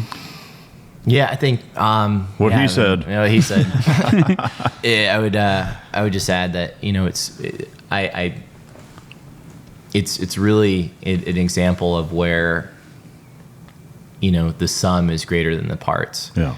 And I think it's really, you know, we got so many amazing people, kind of even, you know, in our tribe outside of us. You know, our like very close friend, you know. Jeff Nichols, you know, who's an amazing, you know, strength and conditioning coach. I mean, you know, everywhere we go, we're kind of like meeting and, you know, gathering the tribe, right? Now, I mean, the relationship with you, you know, and, you know, and kind of like those interconnections, wherever that goes, right? Into Mario Romero, Jeff Gum, who we mentioned, but also even outside of that community, you know, with the teams and stuff. I mean, there's the relationship inside of, you know, like Iron Cowboy, for instance. Like he did 50 Ironmans in 50 days in 50 states. The guy's like achieved an endurance feat previously unachieved in human history. Yeah. And I mean, like to a level that just, I mean, as Mitch said, there's levels to things, right? I mean, there's like that he kind of is at that like top echelon, in my opinion, of like ever. Yeah. And then, you know, David Vabor is one of our like very like our best friends, who's, you know, founded the Adaptive Training Foundation, you know, NFL linebacker, you know, for 5 years, last drafted in the NFL, linebacker at Idaho, and then went in the draft. He was Mr. Irrelevant, last drafted, but immediately started his first year, played in the Super Bowl, injured his shoulder, battled, you know, a little bit of, you know, like depression and, you know, the other things after he got out, figuring out what his next steps are. And then he chose to go and train a buddy of ours, Travis Mills, who is a quad amputee veteran, right? So you kind of think you found purpose in that, right? Now has built this amazing adaptive training foundation that's helping other people. All of it, though, I think everybody in the tribe, and there's a ton of people that weren't mentioned too, but like everyone has this mentality of achievement for, you know, kind of our own individual sake, but also for like the greater good. Yeah. Right. It's kind of, we've talked about like it's real life like Avengers. Real life Avengers shit kind of happening, and it's kind of cool. I fucking love it. I mean, you know, to me, like I said, to take your guys' experiences collectively and join forces and go around and inspire people is fucking awesome. Like I'm proud of both of you. I'm honored to have you here, and I love what you guys are doing. So keep up the fucking good work. Well, thanks, man. I'm gonna hit you up for training my dog sled team to go tow my wheelchair around. I'd be happy to. But appreciate you having us out here. Yeah, no, it's really my pleasure, guys. I really do thank you for coming. In terms of where people can find you guys collectively, is there a name of you know, your a company that you guys do it together, or is it? Well, Kyle recently bought into Massive Apparel. So he's part owner of that now. And Awesome. So yeah, if you're trying to get a hold of us, Like if people want you guys to come as just get a hold of me, because he'll get a hold of me. Yeah, if you, like some people, when I put his a picture of his home screen on his phone on my story, and people just had like panic attacks because he's got like 400 missed texts. You know, like it's just yeah. Good luck trying to get a hold of him. I'm at 191 right now. Okay, I'm doing pretty good. Okay, so get off my back. I'm not even going to get your phone number then. Yeah, don't worry about it. Just get a hold of me. I'll track him down. Thankfully, it's not a prerequisite to making out, right? Yeah, no shit. You got that right. There's the tongue coming back. We've come full circle to the threesome. Anything else you guys want to push, plug, mention before we wrap it up? I don't go check out massifapparel.com, masfapparel.com. Check out some of our apparel. We've got some good stuff, and everything's real high quality, low price, good stuff. Yeah. And we want to thank you for having us on the podcast. We really appreciate it. Yeah, thank you for sure. And go to your audience. Just go do something with your lives that's going to better the planet in some way. That's the one thing we want to, pimp out as much as possible. Yeah. Well, hey, man, like I said, it's my pleasure having you here. If anybody listening wants to have these two pipe hitters come inspire your crew, get a hold of Massive Apparel, Mitch at Massive Apparel. Just send me a DM. Yeah, send me a DM. Slide into the DMs on Instagram. Lube up first, but anyway, or don't spit on it, whatever. But the overall gist that I want to kind of communicate here, as we wrap this up, is just, like I said, these two guys are a huge inspiration for me, for everybody, and they are positively impacting a shitload of people's lives. And I encourage everybody listening to go check them out, have them come talk to your crews, and follow them and get on the program, because it's awesome stuff. But last but certainly not least, as always, I like to thank the listeners. Without you guys, we would not have a show. But also, like I said, starting this thing out, without having guests like this with these kind of stories and willing to come on here, as inconvenient as it is to come to this fucking place, the Bat Cave, as it were, we wouldn't have a show either. I'm very fortunate to be able to sit on this side of the microphone and run my mouth and ask questions that I know we're all curious about. But it's both the listeners and the guests that make this program what it is. So thank you to everybody for what you've turned this into and made it into. Cannot thank you guys enough. Again, thank you both gentlemen for coming. And as always, we will see you next time. And this is Mic Drop.